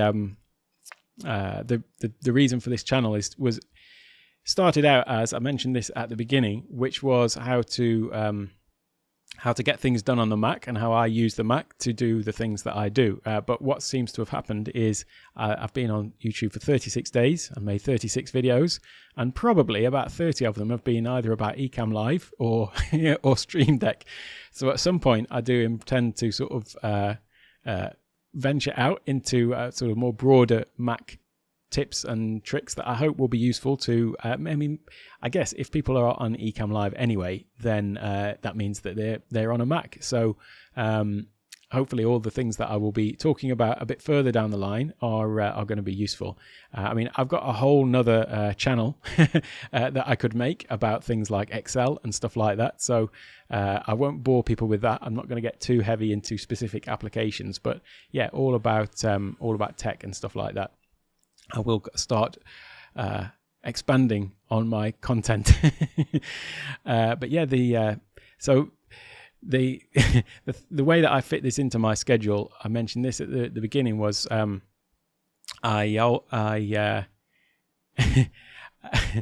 just laughing here at this comment. Hello, old man, to Sammy Superstar, and hello, Sammy. Great to see you here. I can't wait to see your trajectory starting off so young on YouTube. it's going to be quite amazing. You're already on a great trajectory. So yeah. But in terms of my sort of workflow, I get up at 3 o'clock, do my meditation practice, and then start work on my YouTube stuff at 4 o'clock in the morning. And then my kids get up around about 6:30. So it means I've got a good 2.5 hours for my early morning learning, which is my YouTube channel. And then I take my kids to school if they're at school, although they've been off for quite a while at the moment. It's the holidays over here in Thailand. So in case you weren't aware, I live in the north of Thailand. I've been here for about 15 years now. Not in Bangkok. I would not like to be living there. I'm more of a country boy myself. So I'm just in the north of Thailand, on the border with Laos, on the banks of the Mekong River. So although at the moment I'm in my little basement, so no pleasant views for me at the moment. But yeah, so I do this all in the morning, and then sort of 9 o'clock onwards is when I do my my real work. So that is about it in terms of the other channels I watch, and that's about it in terms of the sort of sections of things that I thought about in terms of, getting the channel set up. I am a bit parched after speaking for an hour and a half, almost non-stop. I normally don't speak that much, so it's not actually Chiang Mai, it is Nong Khai. So Chiang Mai is kind of northwest, whereas I'm kind of northeast. So it's on the about probably quite far away from Chiang Mai actually, but it's on the Mekong River, but just much further downstream. So if you know Laos, then Laos is sort of the other side of the river, and then the capital of Laos is Vientiane, so we're just sort of opposite on the other side of the river from that. And yet you certainly can ask me a question about overlays. It's I'd be happy to answer any questions that anybody's got. And by the way, if anybody is anything that they've done when they were setting up their channel, or anything that I've done that you think could be done differently, then I'm always open to suggestions on things like that. By the way, the thing that I didn't cover in this, in terms of stuff that I did before I started my channel, would obviously be my actual little studio setup. It does still make me laugh when I call it my studio, because I'm just down in my basement. I used to have an office in Bangkok that I used to commute to, and then one in Nong Khai as well. But obviously since 2020 happened, there hasn't been much need for offices. So staff have now been working from home, and I've now been working down in my little basement. But yeah, feel free to ask any questions you've got. But so the other thing obviously was setting up my actual studio, and it's in terms of the equipment I'm using, as I say, it's my old 10-year-old Canon EOS 60D, and then that's running into my 2013 MacBook Pro, and then I'm using the Canon EOS webcam utility, so that I've just got the camera plugged in over USB into my MacBook, and then the Canon EOS webcam utility is what I'm using to then actually use that as a camera feed. So that's worked really well, to be honest. I know some other people use the Elgato Camlink, and so I've never actually tried one of those, because I found the Canon software and that just worked flawlessly. So I've been quite happy with that, really. Obviously, I've mentioned my microphone, the MV7. So I did my research on the Podcastage channel and decided on this one, because otherwise the sound quality wouldn't have been too good. I did also have a Logitech webcam, so I've kind of cunningly repurposed that one. That is now my top-down cam, and then I've just got it on one of these boom arms. So I've just sort of repurposed that. It's a case of cobbling it all together, really, from stuff that I had lying around. So what are you asking here? Let me have a look. I'd like to add an overlay to my pre-recorded video production of yoga props used. Do you recommend I do this in Keynote and then add it to my video in editing software? There are a couple of ways of doing it, because when you add if you add a video into Ecamm Live, you can either add it as a source. So if I just come into here and show you. Now, I've not really got myself set up for demo mode actually, but I will try this. See, the thing is, I've got a 4K monitor. So if I go into my demo mode, then what I'm guessing is there's going to be lots of stuff on this screen. And it may also look quite small. But yeah, when you go into Ecamm Live into here, I'm sorry if this is small. If I'm doing screen demos, I normally toggle to a smaller screen resolution or bigger screen resolution, whichever one it is, to make it look bigger on the screen.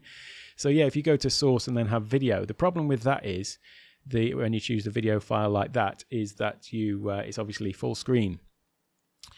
You can add a video in using the thing down here, but then if you add the video in and it's just one that you've recorded, it doesn't have the sound on it. You have to convert that to a WebM format. I'm going to make a video about how to do that, but it is that's the way that you have it still having the sound in. In fact, Doc did a great video on how to do that. So yeah, but if you have just got some video content and you want to bring it in, so quick question then, do you have the sound in the video, or is it something you want to bring in as an overlay, a bit like that overlay that I did? So like this one, where I'm still sort of live, obviously talking about whatever's in the right hand side. If it's something like that, and you don't have the sound on it, then yeah, this can be a good way to do it, because it obviously fits all nicely in the scene and in the overlay. I did that in Keynote, as I mentioned.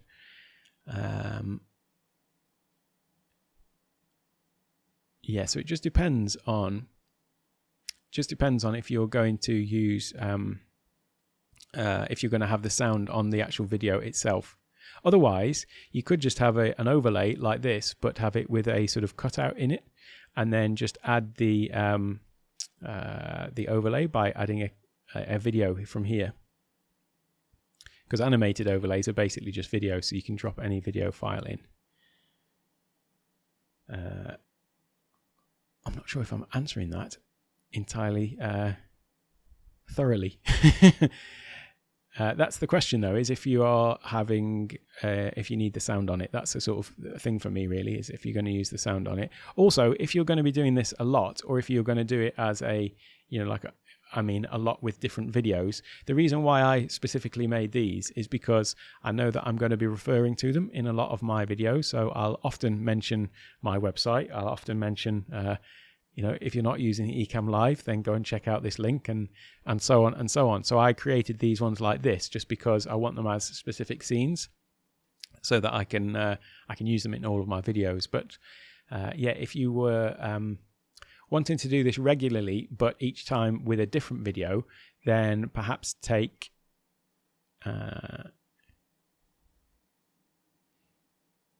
okay, missed your question, but I don't think I can use Ecamm for this because it's not live. Oh, I see what you're saying. I see. Sorry, I've misread your question then. I'd like to add an overlay to pre-recorded video production. Do you recommend I do this? Yeah. What software are you using? What editing software are you using for this? Because in fact, regardless of what editing software you're using, yeah, you could make it in Keynote. So you could make an overlay exactly the same as you would do it in Keynote for your Ecamm Live. But then, yeah, you can import that as an overlay into your other program.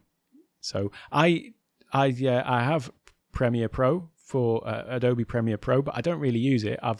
I used it for the first time yesterday, in fact, because I made this little new border around my my overlays that's got a sort of sheen to it that's sort of moving around, and I wanted to do that. I did it all in Keynote, but then I wanted to get rid of the middle bit of it, so that it was like this window, and that was one thing that I couldn't do in Keynote. But usually I use iMovie as well. So yes, you can definitely create your overlay in Keynote. If you're having like a border or something like that, create your overlay in Keynote if you wanted, or any image editing software. But then yeah, just export that as an image if it's going to be a still overlay. Or if it's going to be like have some movement to the overlay, then export it as a movie, and then yeah, you can just drag that into iMovie. So you definitely can do that. So yeah, if I've ever do edits with my my channel, so like I say, normally I don't, but occasionally there's something where I have to, either my little boy's run into the room or something like that because he's just woken up. So sometimes there is like the odd cut or something in it, and if ever I've got to do that, I just do that in iMovie because I know if it's just quite easy to use, isn't it? And I just drag it in and chop out the bit that I want to remove, and so yeah, you can definitely use that for. In fact. At the very beginning of this live stream, I talked about the reason for me getting into Ecamm Live was because I was making this course material and I was doing it all the old school way of filming it and editing it, and I did actually do all that editing in iMovie as well. So yeah, I used to apply overlays and things like that. So yeah, hope that helps. Great, thank you. So yeah, that about covers all of the things that I did to get my channel started, and I'll just finish with my my setup. So I mentioned my camera, my laptop, and my microphone. So the other couple of things that I have is obviously a couple of lights, and they're nothing special really. They're just a couple of cheap sort of the big soft boxes. But because I use this setup for my work as well, but maybe I could just quickly show you just so that you can see what it looks like, how I've cobbled it all together. But yeah, I wanted something. I know that, you know, people will talk about lighting, and Caleb Pike from DSLR Video Shooter, he has his sort of big key light just right above his face, his head, and then he'll push it so that it's just outside the screen, so that's, you know, how he gets his lighting. Whereas I wanted something that was not quite so in my face, so to speak, because I sit here and work all the time, and so it's a case of the primary use for this camera and lighting and everything like that is for my Zoom calls for work really. So I just needed to be able to switch everything on. I've got everything. I don't have fancy remote control lights. Everything just comes back to a little extension switch on the side of my desk, and so I can switch everything on and off by there, as you saw when I did my little green screen demo a little bit earlier. So let me just quickly show you, in case you're interested, what it actually looks like. Second. I'll get this camera up, and then with a bit of luck. So here we go. I've just got these two big lights in the corner. I'm in a basement, and it's a concrete basement, by the way. So I've got sort of concrete walls, and then I've got these panels on the side to try and deaden the sound a little bit, but over on the other side, where I had a big expanse of wall, I got an old mattress topper that we had lying around, and that is hopefully trying to deaden some of the sound from the concrete. So yeah, I've just got these two big soft boxes on this side. I've got my this is a 43-inch Philips monitor, so it's basically like having, it's a 4K monitor, but it's sort of like having four HD monitors in a sort of square arrangement, so it's good for sort of stocks and spreadsheets and things like that. Then got my little Canon camera on the top. Oops, if it just focuses. Second, not really focusing very well there, is it? So that's my Canon camera. I've got this little it's, as I say, it's a bit of a MacGyver setup. This is this is my top-down camera on the top, and then my green screen behind me, and that is what I was talking about with having a fluorescent tube at the bottom. Where's it gone? Somewhere down there. So that's at the bottom, sort of lighting that that green screen, and there you can see those little plumber's clips at the side, and then I've got those two little lights on the side of that are my little side lights. So that is my little setup here. As I say, it always makes me laugh when I call it my studio, because it's I'm just down in a little corner of my basement that we cleared out at the beginning of March last year. So there we go, and then I've got some curtains on there to hide the rest of the mess. So that is my setup, and I think with that, unless anybody has got any specific questions or anything that they would like covered, as I say, the intention with this is that I'm going to sort of apply this to my my podcast, my YouTube journey, which I should probably just leave a quick link to as well. So I'm going to record. I've done 3 episodes so far. I missed the one last week. But I am trying to get into the habit of doing that every week, and basically it's for people who are starting on YouTube and can help them sort of explaining my journey really, so not just tech but my process along the way. And so the idea of doing this live stream was to really, for me to sort of flesh out these ideas really of the process that I went through, and so I'll be recording a podcast episode about this. And then I've got another one that I'm going to do next week, which is going to be actually about my process as I make these videos and how I sort of fit this all in terms of time, but then also how I go through the process of making the videos, uploading the videos. It's not going to be an Ecamm Live tutorial, more like the process of which parts I've automated. So I mentioned the Zapier, which I use to automate all my cross-posting to different social platforms. So I'll talk about that in a little bit more detail. And then the one after that, I forget what I was going to talk about in that one. I have got it queued up in my my live, in my YouTube. I've already planned it out and put it up there, but I can't remember what it was now.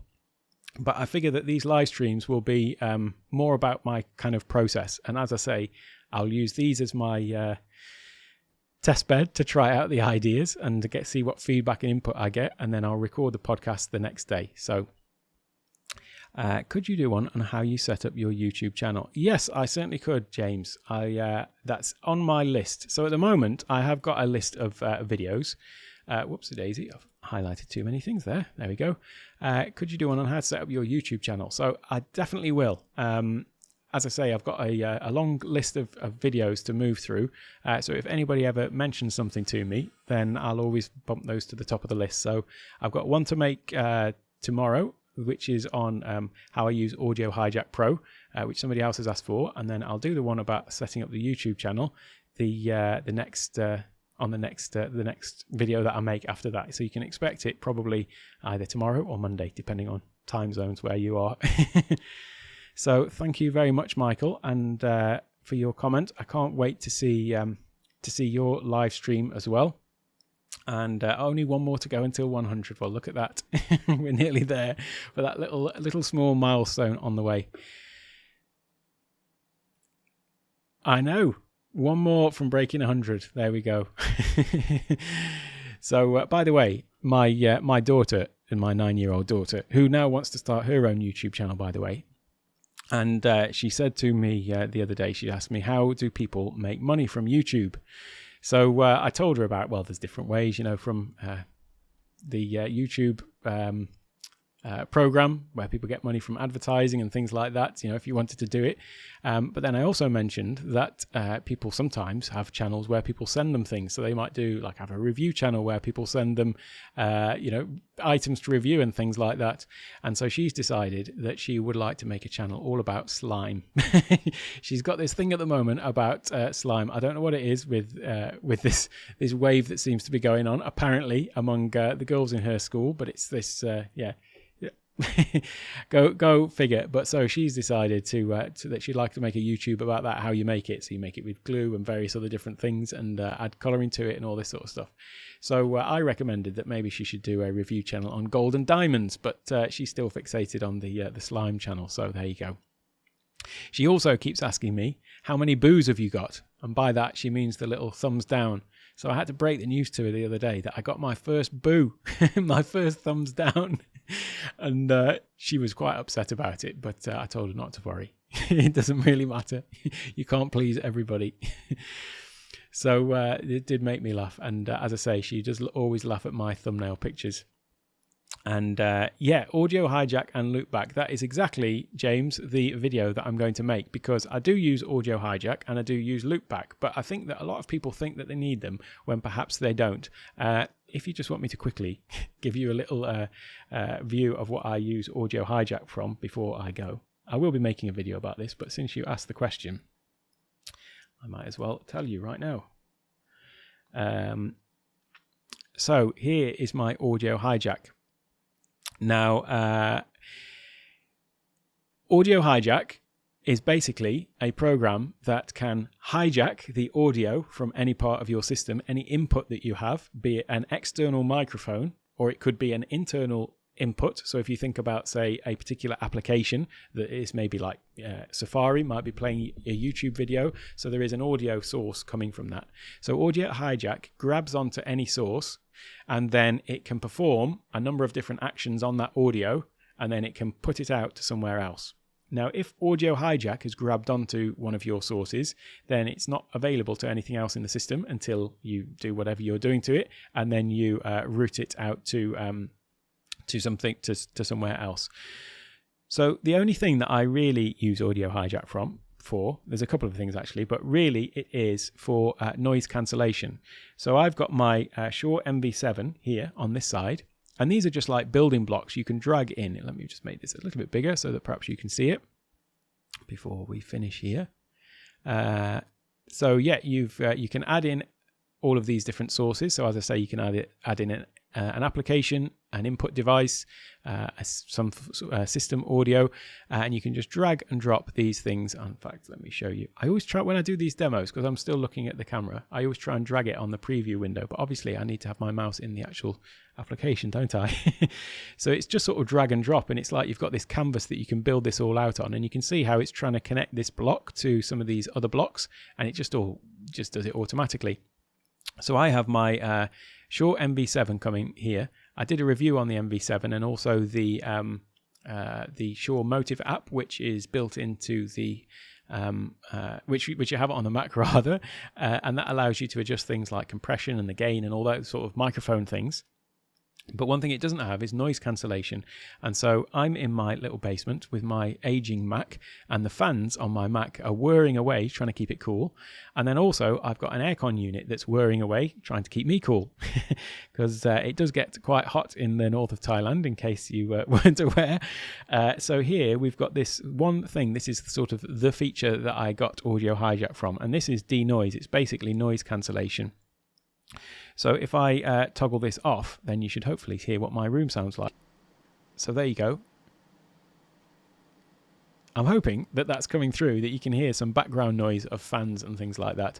But when I switch it on, then it's disappeared.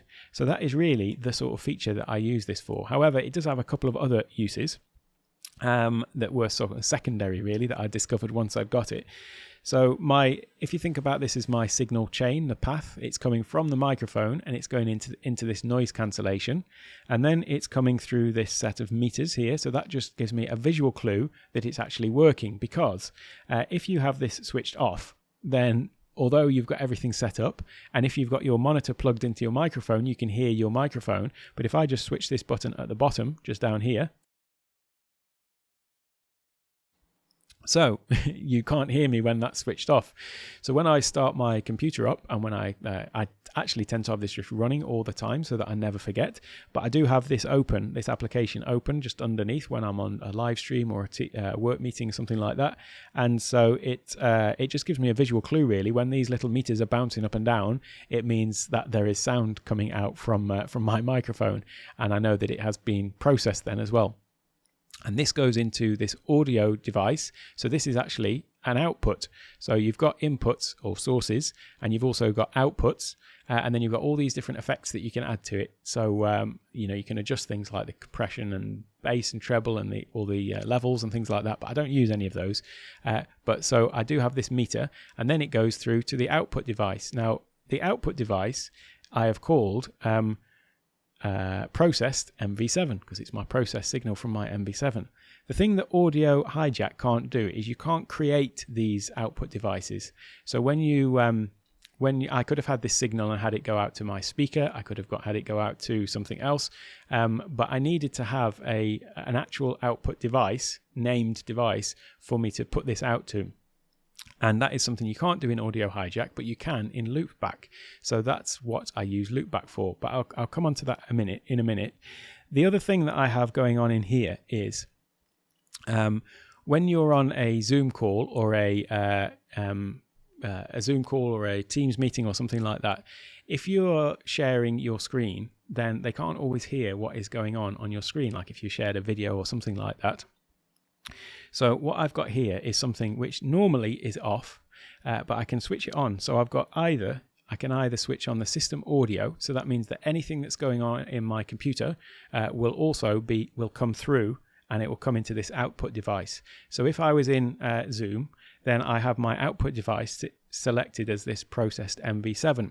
So it means that it's getting the filtered noise from my the the signal from my microphone with the noise filtered out, but it's also, if I switch this one on, it would start getting all of the system audio. So if I'm doing something on Zoom or Teams and I want to share something that's got audio, then it would just come through without me having to do anything else.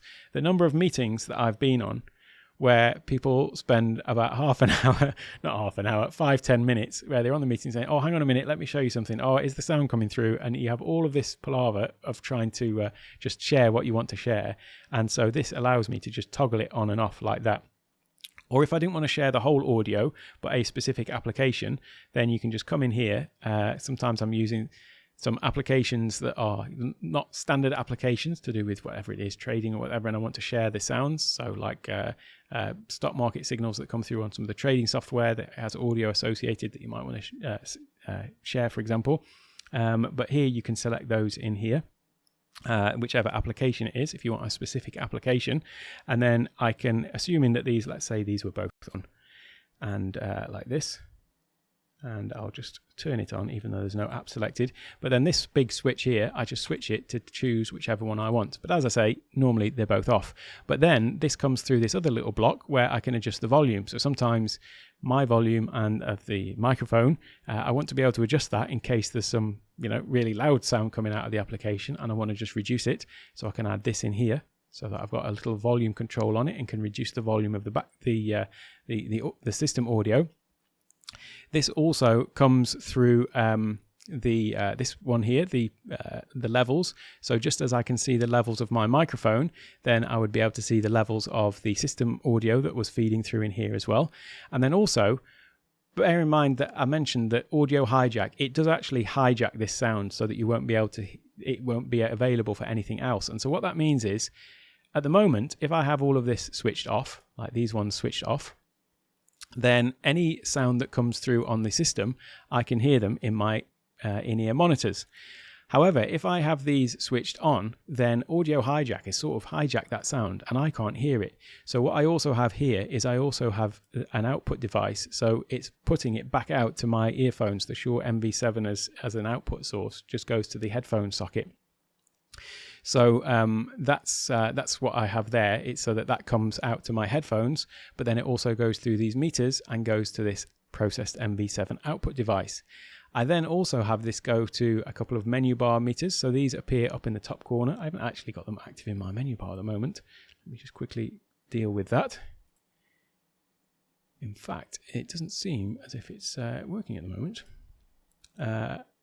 Anyway, normally I have some little meters that just sit up in my menu bar in the top corner, so that again I can see if the signal's working or not. And finally, the last little bit in this chain is I also have an MP3 recorder, and what that means is that anything that's going on in the system, I can always record it and get a recording of it. So it means that I can just click this button here and record whatever's going on as well if I need to, and if I get permission obviously from anything that's been recorded. So that is how I use the audio hijack. Nearly forgot the name of it there. Now I'll come over to, I've actually cleaned out my loop back because I'm literally, as I say, about to make a video about just this. So what I did was I cleaned out all of my loopback settings so that I can go and reset them up on this video. I did think about starting it yesterday, but I never got around to it. And so I've got a clean install of loopback. This is what loopback looks like. And just coming to your question, Laura, do you use Zoom and Ecamm together? And that is exactly what I'm going to be covering in this video that I'm going to make about it, because loopback sounds similar to audio hijack, but there's a difference. With audio hijack, you're basically taking any existing sources and you are performing some sort of signal processing on them. Whereas loopback is you are either taking existing sources or outputs or creating new ones, and you're just routing them. So there's no processing that's going on in it. It's just literally a routing tool, really. So the one that I've got set up at the moment is if you set up a new device, a new virtual device rather. In fact, I've got this right off at the bottom of the screen, so I don't think you can see it. Let me bring this up here. So these are your devices. You can create these virtual devices. So do you remember I said about Audio Hijack that it has to go up to an output, and Audio Hijack can't create that output? Well, I created it in here. So this processed MV7, if you remember, that is what I'm calling my processed signal output. And so this then, having added this, if you just click on New Virtual Device, this then will show up when you go to your Zoom or your whatever it is, Teams or Skype. Then it will just show up as a microphone source, an audio input. So all this is doing, in fact, if you click on a new virtual device, it just sets it up like this as a default, and it has this pass-through. And pass-through basically just means it'll take anything that's given to it, and then it will put it to an output with the name, whatever we've given it. So the processed MV7 excuse me, is just taking this pass through, and my Audio Hijack is just passing the signal of my processed MV7 into here, and so it's just coming straight out. If you want to use Ecamm Live with either Teams or with Zoom, you can actually do that quite straightforward without using loopback. Because what you can do is you can set your, if you don't have sound and things like that in Ecamm Live, if you're just using it to do screen sharing and things like that, or to improve your green screen, for example, you can set your Ecamm Live, set up your virtual camera. So if you don't know how to do that, by the way, in Ecamm Live, because some people don't realize that you have to turn it on. First of all, you need the Ecamm Live Pro account. But then if you go to, where is it? I think it's output, is it? There you go, video monitor. No, it's not that one. It's virtual cam. There we go, down here. So if you come to virtual camera and switch it on, then you'll see in Zoom, for your camera, you'll have Ecamm Live virtual camera will be an option. You can also, excuse me, you can also set your microphone just to be your normal microphone, and that will come through and your normal headphone output, so you don't necessarily need loopback. The reason you'd need loopback is if you want to actually feed the sound from your Ecamm Live into your Zoom as well. And one use case that people have for this is if they're going to have guests or something on through Ecamm Live but share it out to Zoom. And the way that you do that is you have to create a couple of devices, and you just this is exactly what I was just about to make a video about, so this would be like a little dry run for me. You click on a new virtual device, and we're going to call this Ecamm Live virtual, what do we want to call it? Virtual mic, I suppose, because we've got the virtual camera and the virtual mic. And we don't need this pass-through because we don't want it to take whatever we're talking about, whatever is coming into it. So we'll just delete that one. And we're going to add two different sources. One of them is Ecamm Live. And there's a couple of different options. We don't need that one on. So basically, it's going to take the sound from Ecamm Live and push it out to these channels. But you also want, obviously, the people on your Zoom call to hear your microphone. So we're also going to add in a source, which is, in my case, my, where's it gone? My processed MV7. So this new virtual mic that we've got has got two things that are feeding into it. One is Ecamm Live, so any sound that's coming from Ecamm Live. And the other one is my microphone. So when I select this as my audio source in Zoom, Zoom is going to hear everything from the microphone, and it's going to hear anything that's coming out from Ecamm Live as well. That's all there is to it, to set up that part.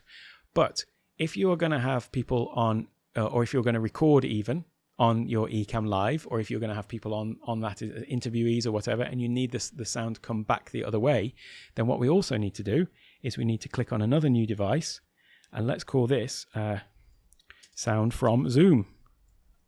Whoopsie daisy. A bit too trigger happy there.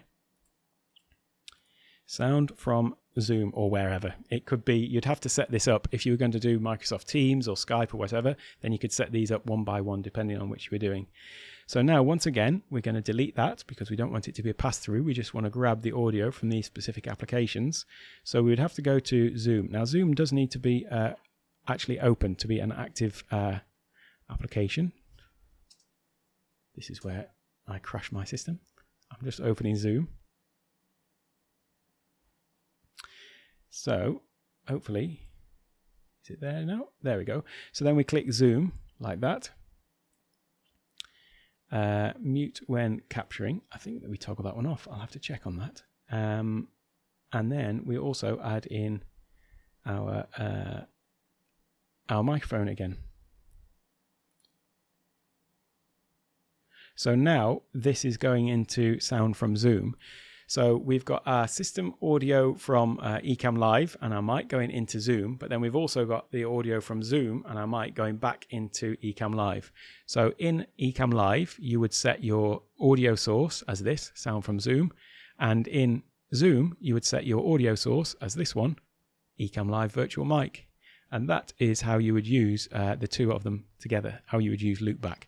But as I say, if you're not actually recording Ecamm Live by bringing people in from Zoom, if you're literally just using it to, do desktop sharing and things like that, sometimes I don't bother switching this on or don't bother actually activating this. I just use my normal mic. So for general use with Ecamm Live, I think a lot of people hear loopback and a lot of people talking about it and they think it's something that they need, but you don't necessarily need it. So I hope that that answers the question of how I use Zoom and Ecamm Live together.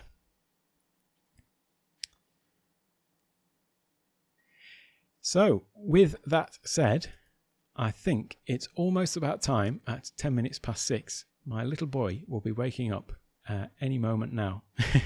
So I do hope that you have found that useful, whether you're actually live or watching in the replay. And I will be here same time next week and every week, and probably doing stuff like this really, which is rather than my other videos which are got specific topics. It'll just be I'll have a focus on something for an hour or two, and yeah, look forward to seeing some of you in those streams as well.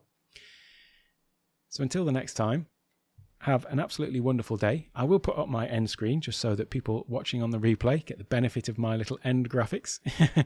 Thank you, Laura. I'm really pleased about that. I'm really pleased that you've found it all useful. And yeah, if you've got any other questions, then feel free to always reach out. You can always go to my website. In fact, this is a good time to bring this up, isn't it?